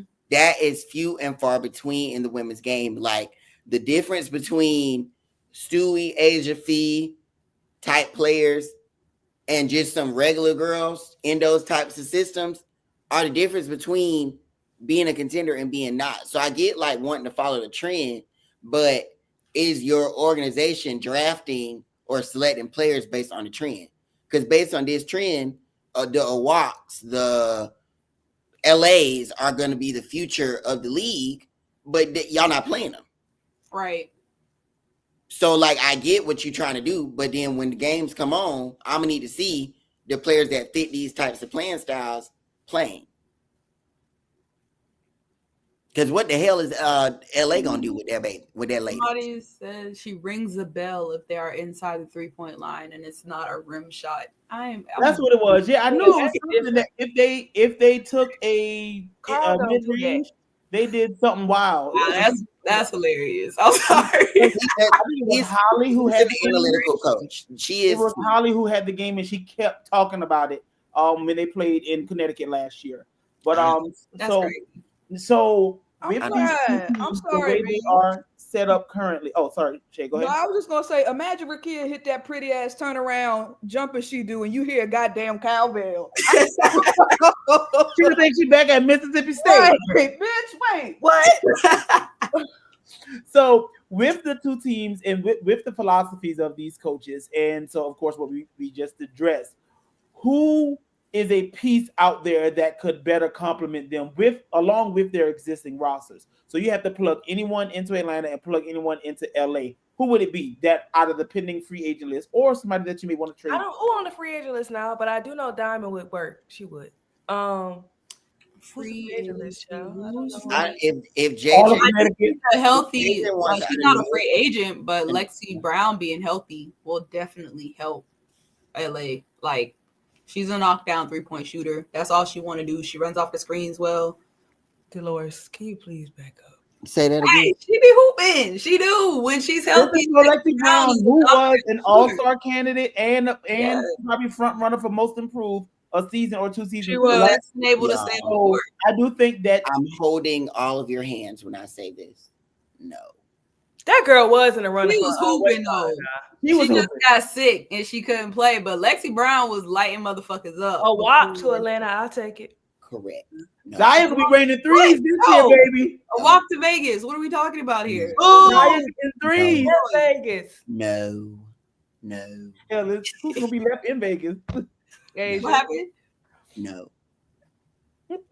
Or LA for KB. We'll No. Lexi can What parlay. about Steph Dolphin in Vegas? Lexi can parlay her career into the WNBA's version of the Gilbert Arenas Park podcast and continue to do what she's doing in that realm. And she's a knockdown 3-point shooter. She can knock LA's best 3-point off shooter. the edge of the rim 3-point So shooter. who are LA's best 3-point shooter? Lexi and then whom? Cam Brink and Azare Stevens off the edge of the rim. I think Rakia shot a bit at the end. Ray Burrell, right? Ray hit some big shots towards the end of the season. Analytics, please pull up the stats. Did I say Lakers? For their threes? Mm-hmm. Or for... Well, for Atlanta. They could take an Awak type player, Natasha Howard. Is AP under contract for another year? She needs to go where I think she signed a 1 year, right? Okay. I think Atlanta could definitely be an intriguing free agency. Who's on the list? You remember they also got them 2 picks, but that was a Dan and Tanisha thing. So maybe they leave them where they at and let that expire, and then or ship their rights to someone else. Their best point shooter was Azare Stevens at 35%. What did I tell y'all? You said Cam Brink first. I said Cam and Azare. Didn't hear it. Sorry. Hill was second at 34.7, and De'Erica was third at 34.1. What was Ray? Ray 29.8. somewhere. She was 33.3. There are a couple of people ahead of her, but damn, honestly, that would be cute. Honestly, shot that bitch. And they can start referring to Analytics on TV. Take that, Debbie. I'm here. You need a custom the committee data model. Ooh, get into that. Who about to do all that coding? Yana, do your I thing. use her hoop stats, man. They ain't never did me wrong. Imagine J-Cam, don't follow little mean ass. They be having the cap sheets and everything for me. According to I got an ear infection. I'm sick. Give me a break. Look at the comments. I'm sick. Ariel Powers is a free agent. Someone asked that. She's a free agent. Only people that Atlanta have on contract for next year is Jordan Canada, Alicia Gray, Nia Coffey, Ryan, and Nas. And then LA and Haley Jones are on their rookie contracts. Haley can go to do the podcast again. Okay. Todd, those numbers don't match what Yana said, brother. So, so with the recent hires, we are now left with 3 current vacancies. The Connecticut Sun, the Dallas Wings. Akira, don't fucking play with me. Sorry, Ty. She definitely was 33%. She was 39% in 2023. Yeah, so that would have been the year before last. Wait, so Connecticut Sun, the Dallas Wings, and there's one more. And the Washington Mystics, who are also without a GM. So, I know. Do we see that there could be more jumps from college to the W? I fear that the Connecticut Sun are about to plummet into mediocrity. And maybe that's what they want, so they can force the owner to sell the team and relocate them. Yeah, you tried me. Because when you start losing money, you're like, I got to offload this shit off my books. You're right. I don't know what they about to do. None of it makes sense. If they go on plummet, send Ty to Vegas too. Shit. No, send Ty to Chicago. Okay. No, because their fans are crazy. That's I already be having she likes it. Camilla, so you know she likes it. Yeah. No, Aisha. No, Ty makes questionable commitment decisions as her exes. So with so who are some coaches out there? I know we've talked about this before, and I know I don't care what you don't hate. I know Breon January. His name has. Why y'all want everybody to leave Atlanta? We want good. Actually, I like Ryan in Atlanta. I got Ryan in Atlanta. I do think though. I think that Atlanta needs a little more bite. They need somebody that's gonna cuss. They need more bite. That can back it up, and they need sexy. Like not. I feel like they need somebody that's gonna really bring the hoes out. I feel like what they have now, they're very conservative hoes. And when we say hoes, we're not talking about promiscuity or anything like that. We're not talking about promiscuity. They got professional hoes right now. We need somebody that's gonna bring out the baddies. Like, and not saying that they're not baddies. I'm talking about No, we don't want that. Hot girl summer type thing.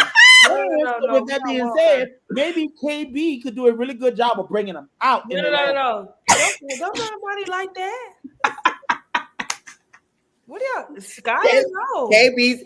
Okay, so this is Space After Dark. I'm sorry. KB's type of hoes are pencil straps that are flimsy and not sturdy. I don't know nothing about that. Gonna be able to save the live, y'all. We gotta be able to reminder that this is also going to Twitter. And there's currently 2,100 people watching. Finding it back in. But what I mean is that I feel like Atlanta needs that spice, and I'm not so because they had that with Powers though. Like as far as the dog, somebody who gonna cuss type of vibe, but I don't think that it connected well with everyone. I don't know. Why do y'all want black girls to be acting ghetto? Why y'all can't just love the girls on brother for their nice Trump won the election for their nice selves because Ryan, just because she's not boisterous and curse people out don't mean that she doesn't have an edge. Black women are not a monolith. Black women do not have to let me finish. Black women do not have to come off all boisterous and loud and extra so that we can tune in. Black women are the monolith. And although it is in Atlanta and people think Atlanta is this, that, and the third, that's not the girlies that we have on the team. They like to go play golf and they like to build Legos and they like to hang out and read their Bibles and sing on TikTok. So that's what they're going to do. I mean, and that's fine. I love the girls because it's very Ron Howard is still very much a franchise player of the dream. Followed by Ryan and Reese are your top two. You got Jordan there, so that's the three you build around. For Ryan, Leash, and silence. Oh wait, Zip it. I'm gonna get my paper towel. Wrong, but seriously, no, I don't want to hear it. You're done. You're done. I didn't say I want them boisterous. You're done. I just said I want to it. You're done. In a smaller contract. They need better socials and stuff to promote the women that they have. And that could be it. Let's just say very well be it. You're done. Social media team could do better. We trying to eat lemon pepper wings. That is ghetto. Take that ghetto shit to another team. Where Connecticut? Where else could we? Where the hell could you go if you can't party at Atlanta? Can't party nowhere. Shit somewhere. That should be beefing at nobody with. Okay, so now that we want to talk about spice and mess and foolery, we're going to take it to the Pacific Northwest, to the Emerald City of the Seattle. That's ghetto shit. Now that's the ghetto shit right there. That's ghetto. That's the ratchet shit y'all asking for. In the ghetto. So, is there trouble brewing in the Emerald City? Yes. What are your thoughts on recent allegations? It ain't brewing. That shit is bubbled over. Because it's for everybody. I don't know what to call them, so I don't want to say that they're wrong. But them people who can more than us, that ain't ghetto. That's a way of life. Continue. In regards to the investigation that is ongoing currently, well, ongoing means currently. Yeah. So in regards to the ongoing investigation, along with the subtweeting and not so subtweet and Instagram posts from former legends of the WNBA to current players of the W posting official stats. So you know exactly who those comments were directed to. With everything that's been happening so far, what do we think about the situation taking place in Seattle?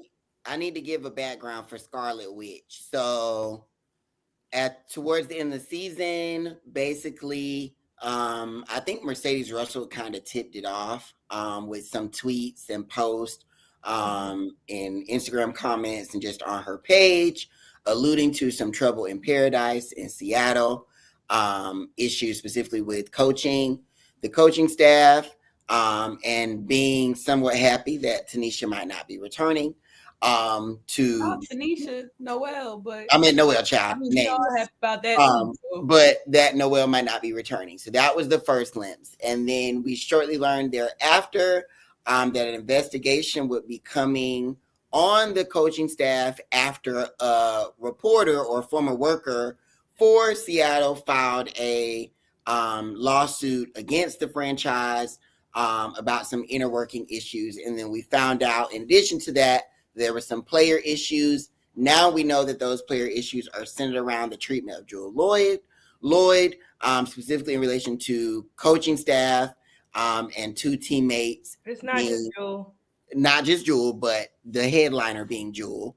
But with inner working relationships between coaching staff, front office, and teams. We've heard that there have been player meetings where certain players have been intentionally excluded, or other players have said that they will not go to the meetings if a certain player is there. We've heard allegations that the coaching staff intentionally withheld a player from being able to reach certain benchmark statistics, which was later debunked by that player's agent.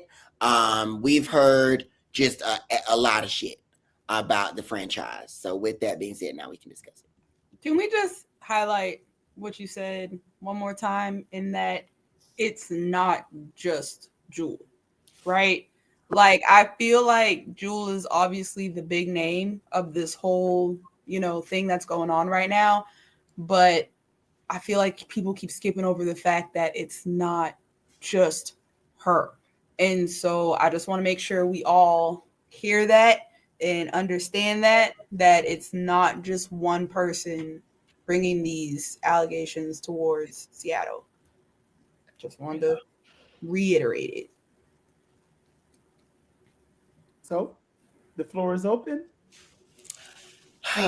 There's so many ways to discuss this issue, but I have to start with the fact that for someone to be the player WNBA president, WNBA Players Association president, it's always some shit.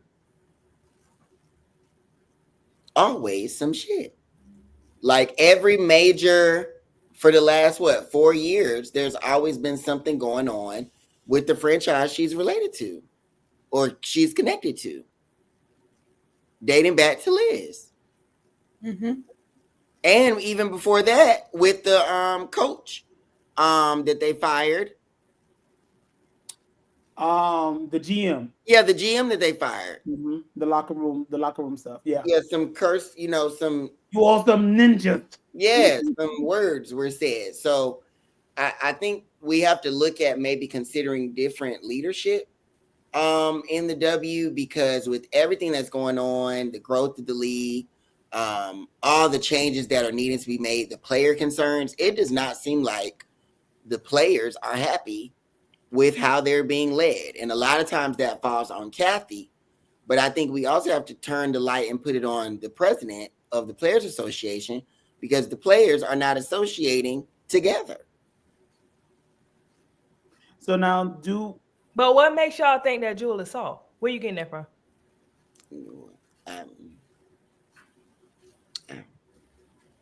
I mean, who said that Jewell was soft? Comments? Okay.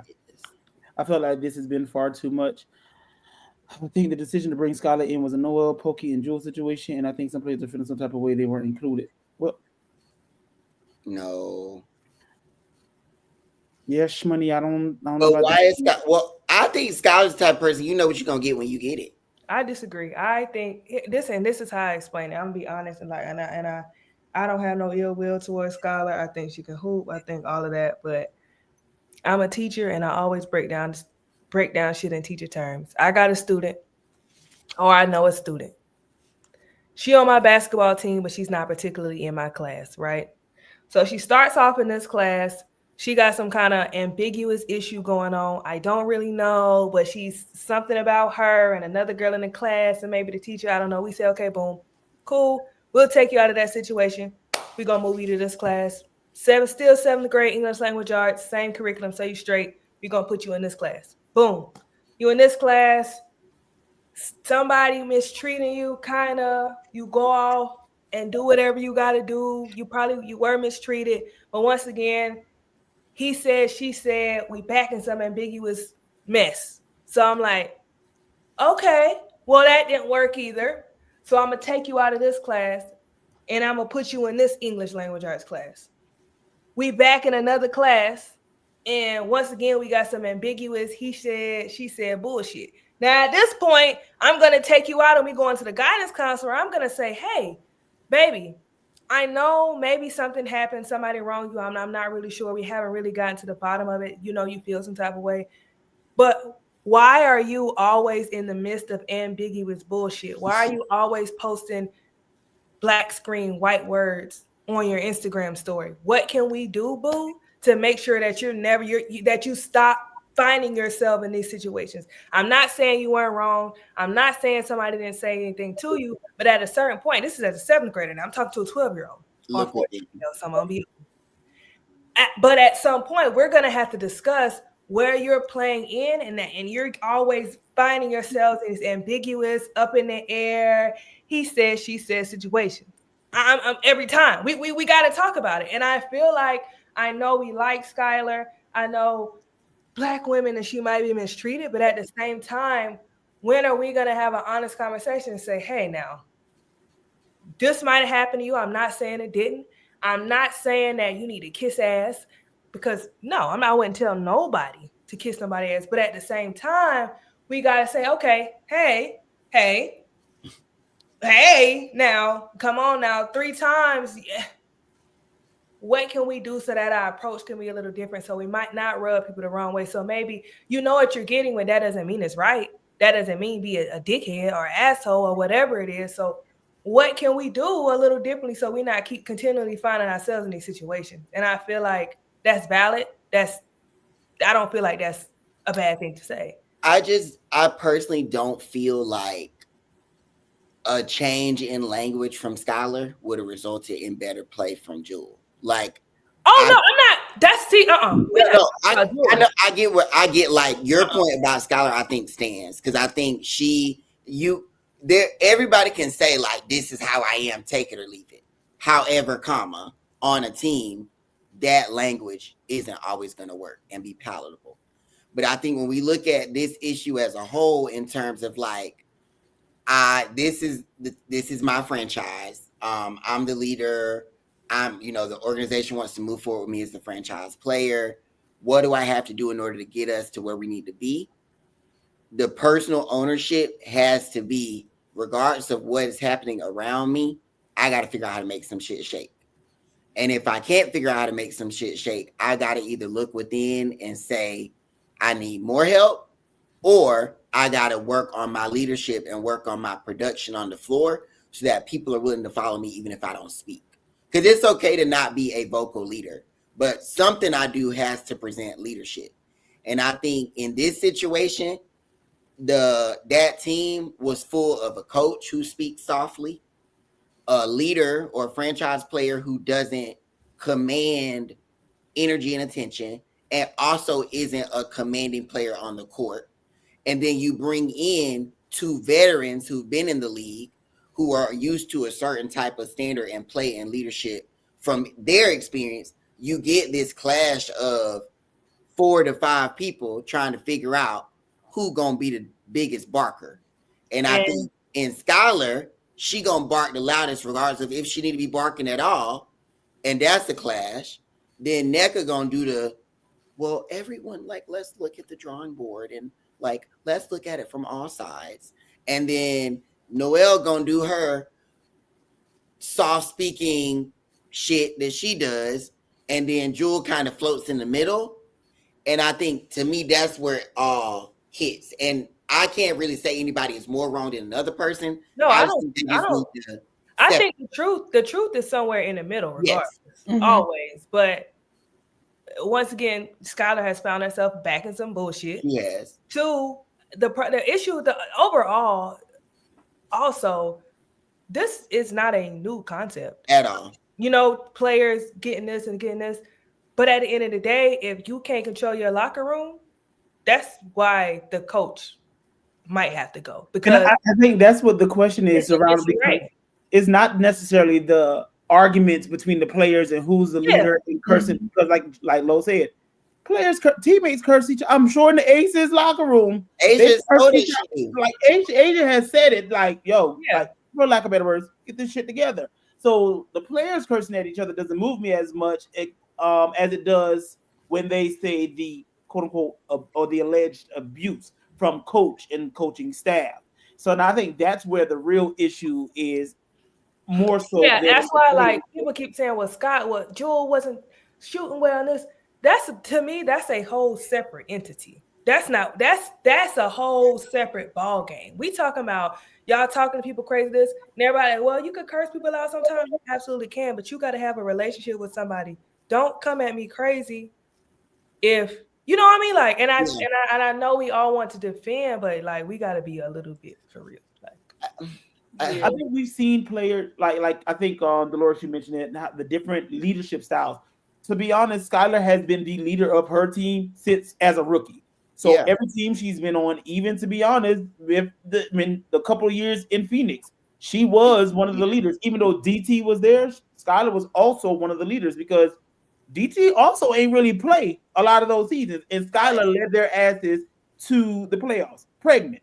And then NECA, learning from the likes of, I think Lisa was gone. So learning from, at that time, Candace and those type of players, and Elena Beard. So learning from those type of more vocal leaders, and then in turn transforming into one herself.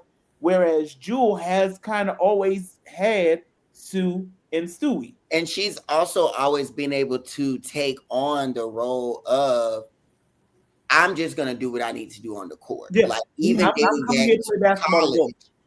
dating back to college, like she had her stint with Skylar, if I'm not mistaken. But then right after that, she had a stint with baby girl that's in Chicago. Lindsay Allen, she's always had another player on the team that was Ty. It's more than that. That was the clear like focal point, and Skylar could just focus on getting buckets and just being a star. But I've never seen her as a team leader. And I remember saying this a few years ago.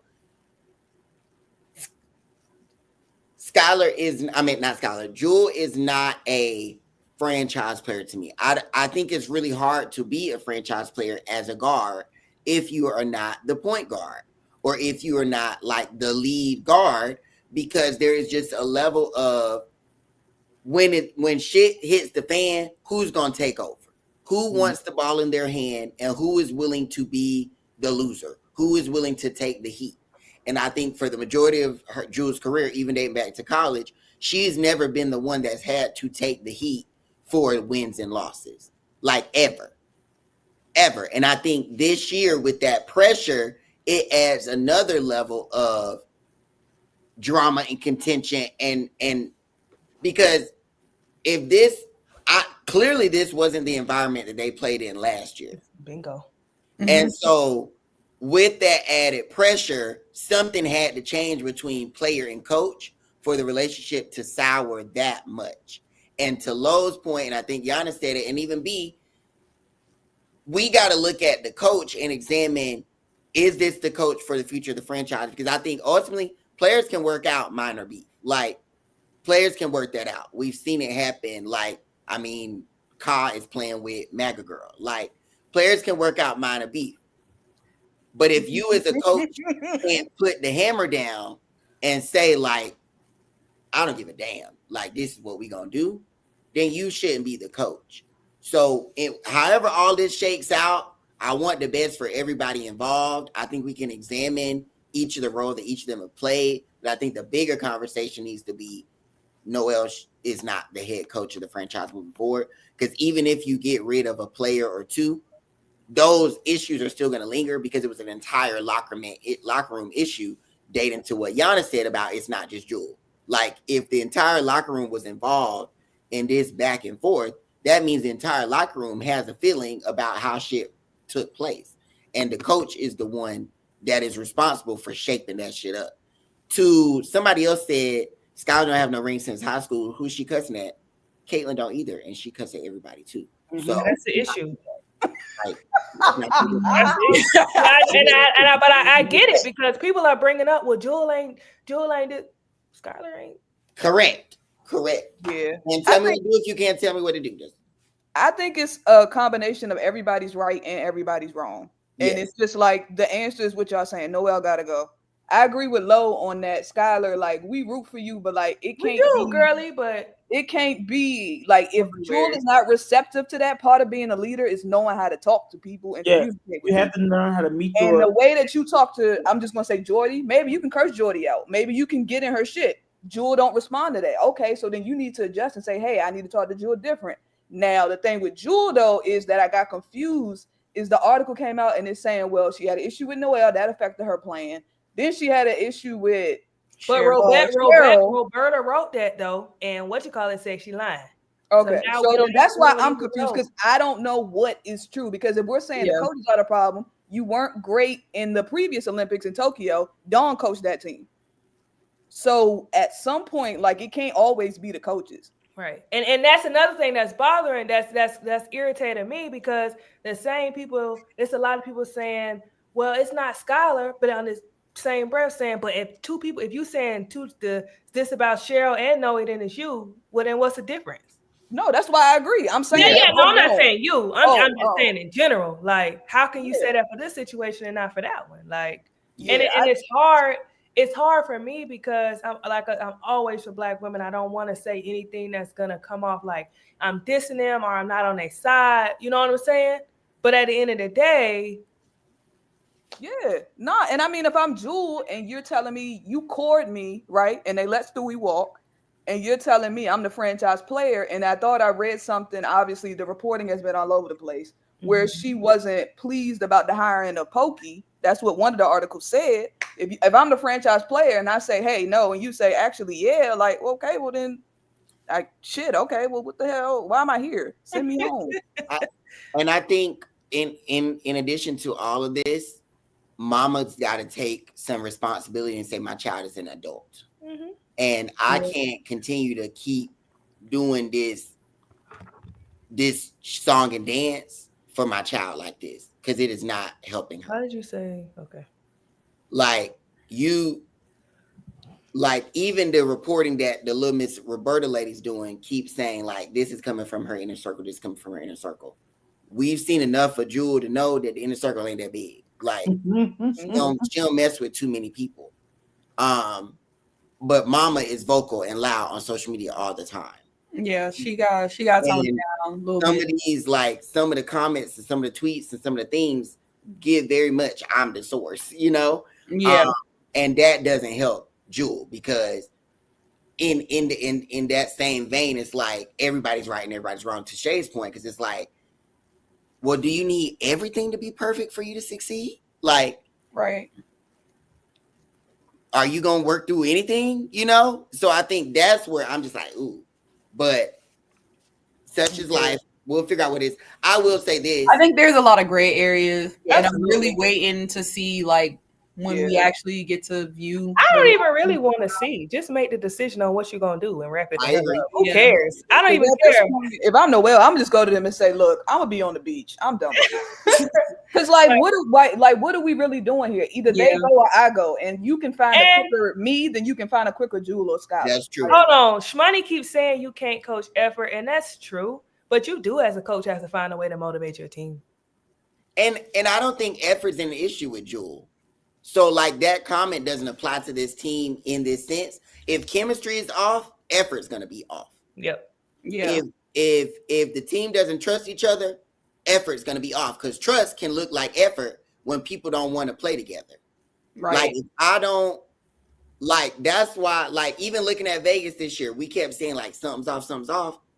Effort is different when everybody going through shit. Effort is different when I'm getting a divorce and y'all trying to make basketball the most important thing in my life, and it's not. Like that's what makes professional sports and any sport so damn hard. Is you're trying to get 12 to 15 players to all be on the same goal for an entire season. And then some people can't hoop with the whole idea of like it's just business, like we don't rock with each other. That's fine. Not everybody can do that. Why? Is this not the first time that we've heard Jewel talk like have a huge complaints like this? This is, to my knowledge. Okay, I mean, so I'm now still it's like, unclear on the Muffet thing. So, but now it's like people are like, oh, she being soft. I see somebody saying something bad about her, and it's like y'all can automatically say, oh, she's soft, she being baby off of this one issue. Yeah, but now see that Juel played but capping for Skylar. She said last year. Juel got posted out last year. Still, I also think it's different when you. This is where race plays a factor. I'm not even gonna hold you. I think that people like Sue and Stewart have a different leadership style that gels more with just how Jewel is as a person. And so that is an easier dynamic to fit into team because Jewel was drafted before Stewie. Am I correct? Yeah, a year before. So and you see what Joe said. Yeah, and that's why I'm saying I think Jewel is a very like Jewel has never struck me as wanting to be babied or wanting any of that. Yeah. So for this to be what's surrounding her is weird to me for one situation that we have no clue about. But I think that's why that's the whole climate of sports is so different now with stan culture because people get a little bit of information and make it. Because Jewel never gave it. Piecing together what not my favorite either, but she never gave that. Yeah. So I think that's what's hard about this is that people are projecting onto each of these players and not just basing it off of evidence. Like evidence is we know how Skylar is. We know how Jewel is. We know that that's a clash. The coach is the issue. Like, I don't think you can take it further than what we know. Like trying to add or subtract. Because even the can't catch effort comment, you're saying there's other people on the team, but Mercedes has come out and said, like we said from a jump, this is not a just Jewel issue. We're using Jewel because she's the biggest name. But if I'm on the team and these girls being real nasty and rude to me and they ain't won shit and I got titles, who are you talking to? Facts. Right. I'm a title winner. You come into my franchise to get your first title. Who are you talking to? Speak to me nicely. I know Jewel put them braids up and looked around like she gotta be fucking kidding me. What's going on? We ain't at Notre Dame. But I'm interested too to hear what like a Sammy Whitcomb or like Ezzy, like the people who have won, how they feel. Because I just think that like if you're talking about abuse and things of that, like it's wrong. It's fucked up. Like it don't matter if she's shooting 0 for 20. Who the hell you talking to? And let's give it to Jewel was excited about her coming. Yeah. And I feel like a lot of people have also thrown out there like, you know, Jewel has played with Skylar in college, so she should be used to this. And y'all, college was but you gotta grow the fuck up. They are grown. And even if she was used to it, then that would tell me that she might be doing something a little extra because you have played with her before. Right. Or she learned, like as an adult, like in college, you a college kid, right? And Jewel was younger, she was seniority, but in the pros, ain't no seniority bullshit. Like we both grown. So what they also had a Hall of Fame coach. Right. So what I may have accepted in college, I might not accept at the pro level because I don't think they're being used. I don't think they're being used as red herrings. I think there's trouble in paradise. Like I think there's actual issues between the two. I just think we have to leave it at what we know and not go further. And we're never gonna know. Yeah. So like they're gonna know. I gotta wait until all the details come out and not. Or knowing the W, they might not come out. So I don't even want them to come out. I don't know. Black women are involved, so we may get to the bottom of it because it's black women. Yeah, it's annoying. I will say though, the W is not big enough to keep getting dropped off with drama. Yeah, that's what I will say. And like as much as Skylar is this unapologetic, I'm gonna say what I want type of woman, the bridges are burning. Like, and that's all I'm saying. Like, they are on fire. So I like, because I feel like a little bit of me, like my natural person, like Michael Malik McManus, is a little Skylar, but I've gone through a lot of personal growth and development to where I can identify those situations, and I will say them straight up and up front, and I'm okay with my friends telling me you showing your ass. So that's why I can give grace to that. But I also know that if I'm gonna burn bridges, I can't cry that the bridges are burned as well. That's why I do my own shit, you know? So I support both. I hope it works out for everybody, to be honest. Skylar got less bridges to go over than Jewel for sure. Yes, and because we got to bring it up. I mean, there was drama that took place at the Team USA camp that was taken back, and Skylar came to social media with it. So that's 4. And you know what I'm saying? So like, I'm not trying to diss her. I'm not, y'all. I don't hate Sky. Y'all know I'm. It's not that, but like, can we just? Yeah. So. And she might be misunderstood. She might be. A lot of people are. Yeah, but we gotta adjust. We gotta adjust. Somebody asked for our final question. Who would y'all want to coach the Storm? Don't care, not my team. It depends on what player. Like, is Skylar staying? Is Jules like, you know? Because they both stay and come back and like win it all next year. Ultimately, they need to be focused on building the franchise through drafting, because that is a major issue. Like, a big issue there is the fact that they were trying to get back to their old success quickly without young pieces. And they low-key could have got Camilla at 3. Yeah, it's not possible. And I have to look all the way back to all those years ago when Katie Lou, why do her ass always end up in some draft pick mess? They've been trading that pick around. Yes, that was the year Dallas the number 1 pick ended up being Kiki, right? No, it was that Charlie Collier year. And they traded the number 1 pick that ended up keeping Kiki. Yes. Oh Jesus. Can y'all invite that lady? I don't think Skylar, no, I don't think she would want to chat with us. Are they talking about Skylar or are they talking about the other lady? No. What lady? Never mind. I'm lost. The ownership. Why nobody talking about ownership is invisible? Dallas. In the leaks around the Storm, ownership is invisible. I don't understand the question. Can you reword it? I think they mean get some counseling. That lady. Oh, well, the ownership said that they didn't want to be involved. That's why the issue is hitting where it's hitting.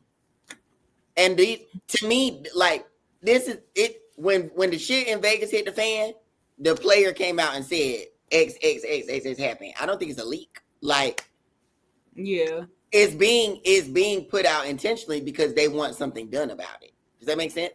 Like, if the ownership is saying y'all figure that shit out between yourselves, then we got to leak it because we want social media and outrage to fire the shit out. Twitter said NECA and Skylar unfollow Juel. Do you think it can be fixed? Honestly, I wouldn't want to fix it with him. I don't care if it's fixed. Like, to be honest, like, separate, go your separate ways, and you know, do what you gotta do. Y'all gotta stop talking in code. Who the hell is Miss Jackson? Please, no, don't, please. Don't worry. I'll put it in the chat. No. Yeah, if I'm Juel, I'm like, shit, y'all came to Seattle. I ain't come to y'all. Deuces. NECA free agent anyway? Oh, brother. Again. Oh, brother. Wait, good luck to Seattle and them figuring all that out. Because even Ezzy, like the Ezzy pick, because she was 2, right? She was their second round, number 2 pick. Was she? I think Ezzy was like the last. Ezzy got picked late in the first, I believe. Oh, okay. But to me, she was there like, we got this really young future talent, and then they didn't do anything else after that. I get Jordan's there, but they don't have like another, like, in 2-3 years she gonna be woo. And the one.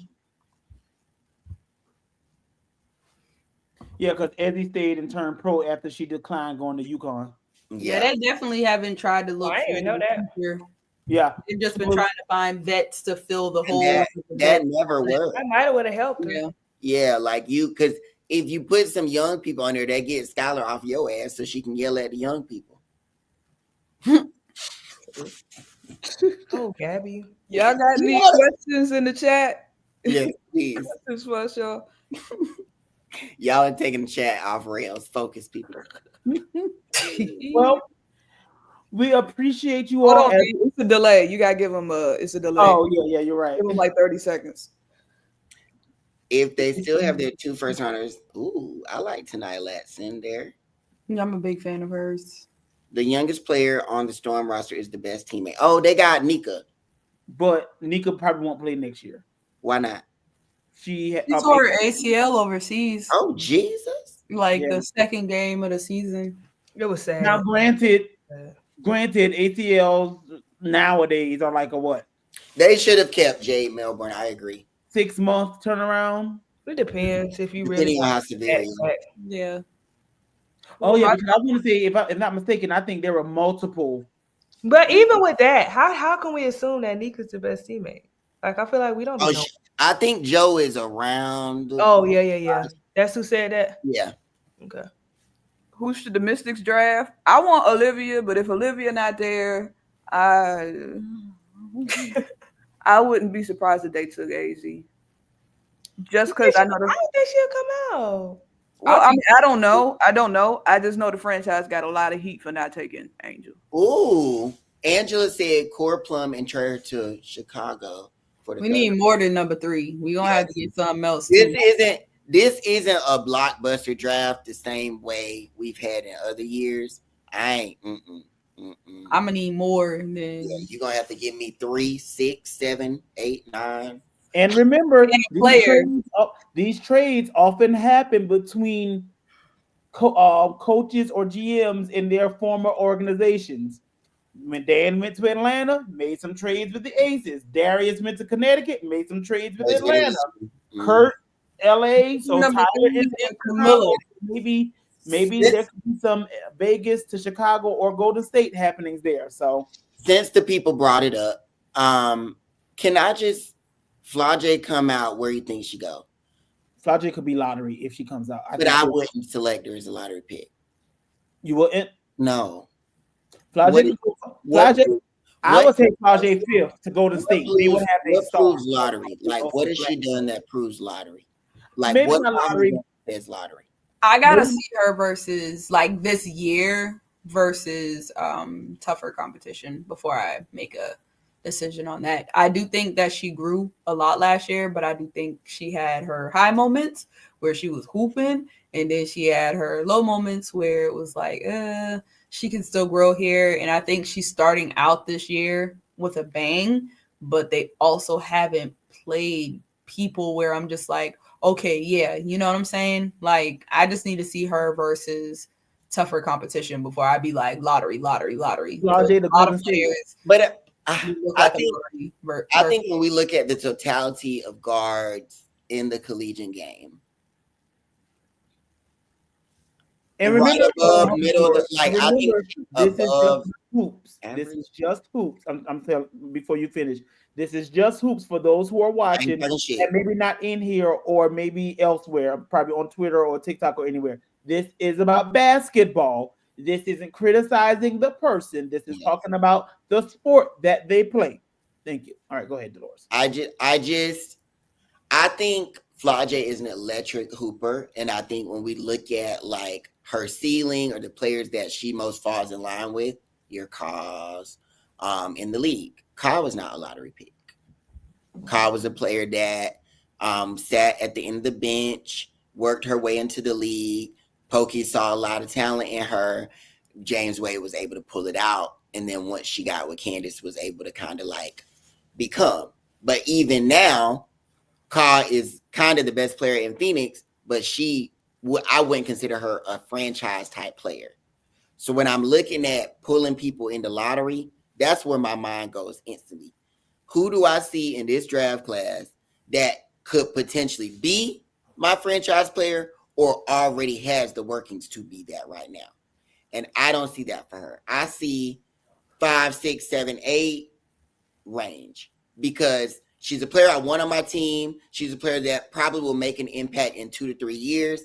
I don't think I'll need her right now, type of thing. So when I'm drafting lottery, I'm looking at right now ability. Or if I can't get them right now, then I'm going to do something where if I draft a player like LA, I'm working with her every single day to know that in 3 years when y'all see her, y'all going to know why I drafted her. But that's what do you think that Flau'jae could be? So imagine, and I'm just thinking because of where she could fall, and you mentioned but that 5 to 8 range. So we eliminate the lottery. We go for that. We go for that. The first spot there available is the Valkyries at 5. The Valkyries, because of what their ownership has said, how they're trying to contend right away, she'd have some really good pieces to learn from already. They're probably going to be a veteran-heavy team because of resources and everything. She won't be necessarily need to be the face of the team. So 5 could be a good spot. If you have your 3, your 4 ready, you could probably play her behind someone. I think an ideal franchise situation for her is the old Washington, like the Washington I'm talking about, where they used to keep a bad bitch on the sideline. Like when they had the Ariel Atkins or Minnesota. And the reason I say both of those two is because as much as we have our gripes about Cheryl not keeping rookies and all that type of stuff, Flau'jae is the type of player that if she stayed with Cheryl 3-4 years, Cheryl will find a way to use her to help her win some games or win a title at the end of that time. I don't think she needs to go to a franchise where there's any pressure to succeed immediately outside of what the players that are already there can do. Or I don't think she needs to be in a franchise where there's a lot of freedom play-wise. Like, I think she needs to be in a structured system where the coach puts her on a leash and she's around veteran WNBA players that she can learn the game from. And then I think we see her have a Kai-type career because that's what Kai got. Kai got a building franchise that was going to compete. Once they got them dogs in the door that could tell her what to do, she got activated. So this is not, I hope if you listen to this, please, like, I hopefully I articulated myself well enough for you to understand that I think she can like really turn the fuck up in the league. I just think that there's a certain situation that would be more successful for her than just picking her up in the league. I think that makes perfect sense. Yeah, that makes sense. Somebody want to know what college players are y'all concerned about? Ooh. Somebody just brought this child up. Why you think I'm gonna just say Mr. James Jr. 232-009? That is your right to believe that. And that's all I got for you. That's your right. Oh yeah, that's fine. You can think that. We don't mind. What college players am I concerned about? There's there's a few actually. HVL. In what way? Like concerned in what way? I think they mean like, can they last in the league? Yeah, HVL. Okay, even y'all know I love my girl from Kansas State, but Lord. Ayoka? Yeah, that's very concerning. I think I love Kiki, but I don't think she put herself in the best position to develop for the league. Which one? You got one more year, right? No, Iriafen. Oh, Iriafen. Okay. Yes. And we all talked this as a concern. Like, I'm gonna have to see USC in March to see if this is a good take. But the of Juju is a lot, and it takes somebody that knows how to work around that to make this be what it needs to be. And right now, it's not what it needs to be. So I think we're gonna learn a lot with the Notre Dame game. Okay. Mm-hmm. But I think Kiki gonna be straight either way, just because that kid is a workhorse. Mm-hmm. I got a question. For the chat, for y'all. Do we think now? When I say this, I'm not saying she's a bad player. I think she's a fucking phenomenal. Is Kiki generational though? Dolores thinks so. You think she's generational? I think she's potentially generational. To me, saw here. I think she's really, really, really good. But are you generational if you compare it to somebody that's already? Well, that we would. And I don't mean it. I don't mean it. I know how y'all get y'all. But we would then have to change some generational comments about others. I have a question for y'all while you all are thinking about that. Who is generational and who grew into being generational? Ooh. I think there's only a handful currently in the college games. Only a handful of generational. But see, if you're the next Asia, then you're not generational. Well, Asia. I don't think Kiki has the body of work to back up generational claims at this point in her career. I think she's really good though, and I don't want anybody to think I'm saying the girl not good. Like if Kiki goes and win, like USC wins a championship and she wins final MOP, then yeah. But I don't think the body of work matches right now. I think generational now. I think you could go Jew. Yes, for sure. I'll give it you. That's it. The list is kind of short. That's what I'm saying. That's the only person I can say is generational. Oh yeah, Maya was generational. Oh, absolutely. But currently in college, the more people you add to the generation combo, the less it becomes generational. Generation, exactly. You are the one for your generation, right? So when I say potentially for Kiki, I think she is floating on the edge. I think if there's the mental lock-in. For me, the jump I saw from freshman Kiki to last year Kiki was crazy. And I think if that trajectory stays that trajectory, then I think generational is attainable. I don't think she is currently okay, but I think. But see, Madison Booker is Michaela Williams. Yeah, that is not generational. Yeah, I don't think so. People are asking about Lay. I like Lay. I don't think you can get at to Lay though. Yet. No, I think she's in Kiki's spot. Yeah, I think by the time Lay graduates, because the team would be hers next year. Next year, the senior year, the team is hers. I think we'll see another level of her. But maybe just not yet. What you mean she is under generational? That's Lay. Is Hidalgo No. I think all great players. Great hooper. Right. All great hoopers. You can still be a great hooper and not. Oh yeah, no. Please don't. I feel like a lot of these terms we're trying to everybody hates. People hate one. Yeah. And I don't like this generation is so weird to me with that stuff. Like it goes back to the MVP conversation. Like everybody knew damn good and well who the MVP has been for the last 3 years. But people felt so bad about the fact that somebody had to be second that they made these long, drawn out, nonsensical ass arguments about second place when nobody gives a fuck. And I think when we talk about generational, that's what we have to really sit in and say, like, Juju is the generational player from the time she entered college to the time she leaves. That's it. Everybody else around is close. Like if we're doing a tier chart, we got the top and everybody climbing the mountain. Lay is on the mountain high.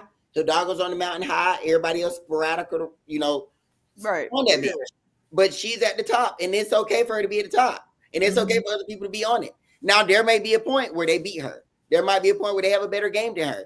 But at the end of the day, when we look at like body of work, who that person is, what they bring, because generational is not just hoops. Like generational is the person. Like right, exactly. Like the body, like Juju. When you say Juju, bad bitch. Period. Like the hoes come to watch. I disagree with that, Shmoney. I disagree with that. I disagree with that. I don't think could have cooked like Juju if she. I don't. But see, that's where Stan is. I'm a South Carolina fan since the day I die. But there's no way you watch South Carolina play and see how Lay plays and see how Don coaches her and think that. Yeah. Like Don still very much is putting Lay on the leash because she understands where she best excels and where she most fails. Juju is a player that can do something bad and the team still work its way through. If Don were to just let Lay, we could lose by 30 or win by 45. But that big ass gap is why you can't. That's why there's not. And to piggyback off the generational conversation, there's not that many in the W, so don't feel slighted if we didn't name your favorite. College player. There's not that many in the WNBA. Only people in the W right now. I mean, I go what Stewie and Caitlin. Caitlin. Stewie, Caitlin. It kind of drops off from there. Yeah. too. There's a lot of players that work towards being great. Right, same thing. They're good. They're on the ladder, but they're not. Your next play, I think so. Yeah, there's Ace, Stewie, Caitlin, and your next great players, and this is about basketball. The next great players will probably be, I think are your Rhines, Aaliyah's, and Fee. I think Fee, Ryan, Aaliyah, and maybe a handful others. If a handful, Sabrina, I think has the potential of being great. But your generational is definitely a student. All right. Respect to the old Yeller in Phoenix, DT. Oh, yeah. Yes.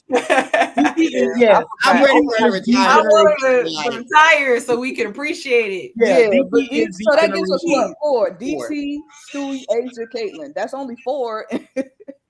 And I feel like there were some who could have been generational, but health and or laziness prevented that. EDD, I think, is EDD at health. Yeah, I give her that just because the fact that she got a ring with that back is just. Yeah, Maya. I think Maya's. Maya's for sure. Like Maya. Now, when we get into retirement, Candace, Candace, like, Tamika, Maya. But that's the beautiful thing about sport is that like you have to separate yourself. Like something about you has to be so clearly better than the other that there is. Like people are going to always reach for, but they're going to be reaching at you, not you reaching down. And I think when we talk about currently in the college game, people are always going to be reaching for what Juju is doing or what she has done. Like even just the fact that she's already hit 1,000 before, isn't it faster than Caitlin? It's the fastest. Yeah. So like it's been the fastest in like 30 years. But the thing is that people don't get this framing from national media because she's a Black woman. Like, had this been those two girls, this would have already been the biggest ESPN story. That's why I think Juju is so dope, is because her hype is solely based on culture. Like, Juju is the star because of the culture, not even because she's got the backing of the machine yet. So imagine that. Can I have a hot take though? I think that what Juju's motion is part of why people are like they wanted Paige to go to LA so bad. Ooh. Because they see what that has become in just 1 year, and it's like, damn, if Ju can do that, what can Paige do? And I don't think they're wrong. Nobody checking for no goddamn LA. But I don't think they're wrong in that. But I think that's part of it. Where they're like, damn, if she was in LA, this shit would be. Oh, you ate that. And then the both of them together at the same time playing women's basketball would have. You ate that.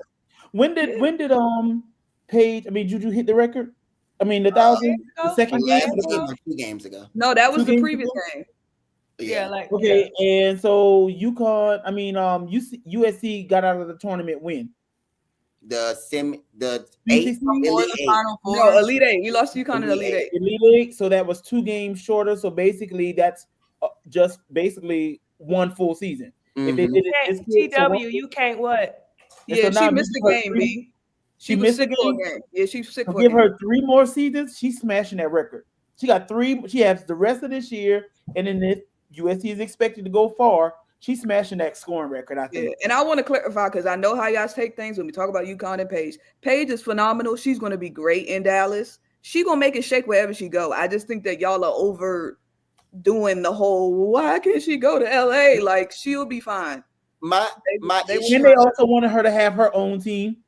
My issue with the language around Paige is it feels like I have a very, y'all know how I get, like, she is a white superstar. She will always be a white woman. No matter how much of an ally she presents herself and is. And my issue is that a lot of times both communities end up doing double duty for somebody that don't need it. And that's bothersome to me. It's like you are literally trying to lay a rose-covered gold underlying road for her to land with pillows and flowers and fruits to eat from. Like you are trying to like create the just most beautiful pasture for her to have a career in while everybody else just got to get it out the mud. And like that's to me that's bothersome because it just like why? Like why? So because she is this like I believe Black women deserve more and I support them and I've got a Black stepmom and I understand, but also like I'm a cute queer girl and I can dress nice and I can fit in with every crowd. Everybody likes me, so now everybody's just going to do everything to make my life perfect.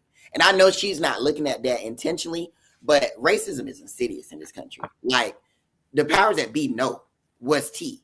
And that's it. Like, that's just, it's not fair, because when we look at this game of basketball, everything is based on what have you done for me?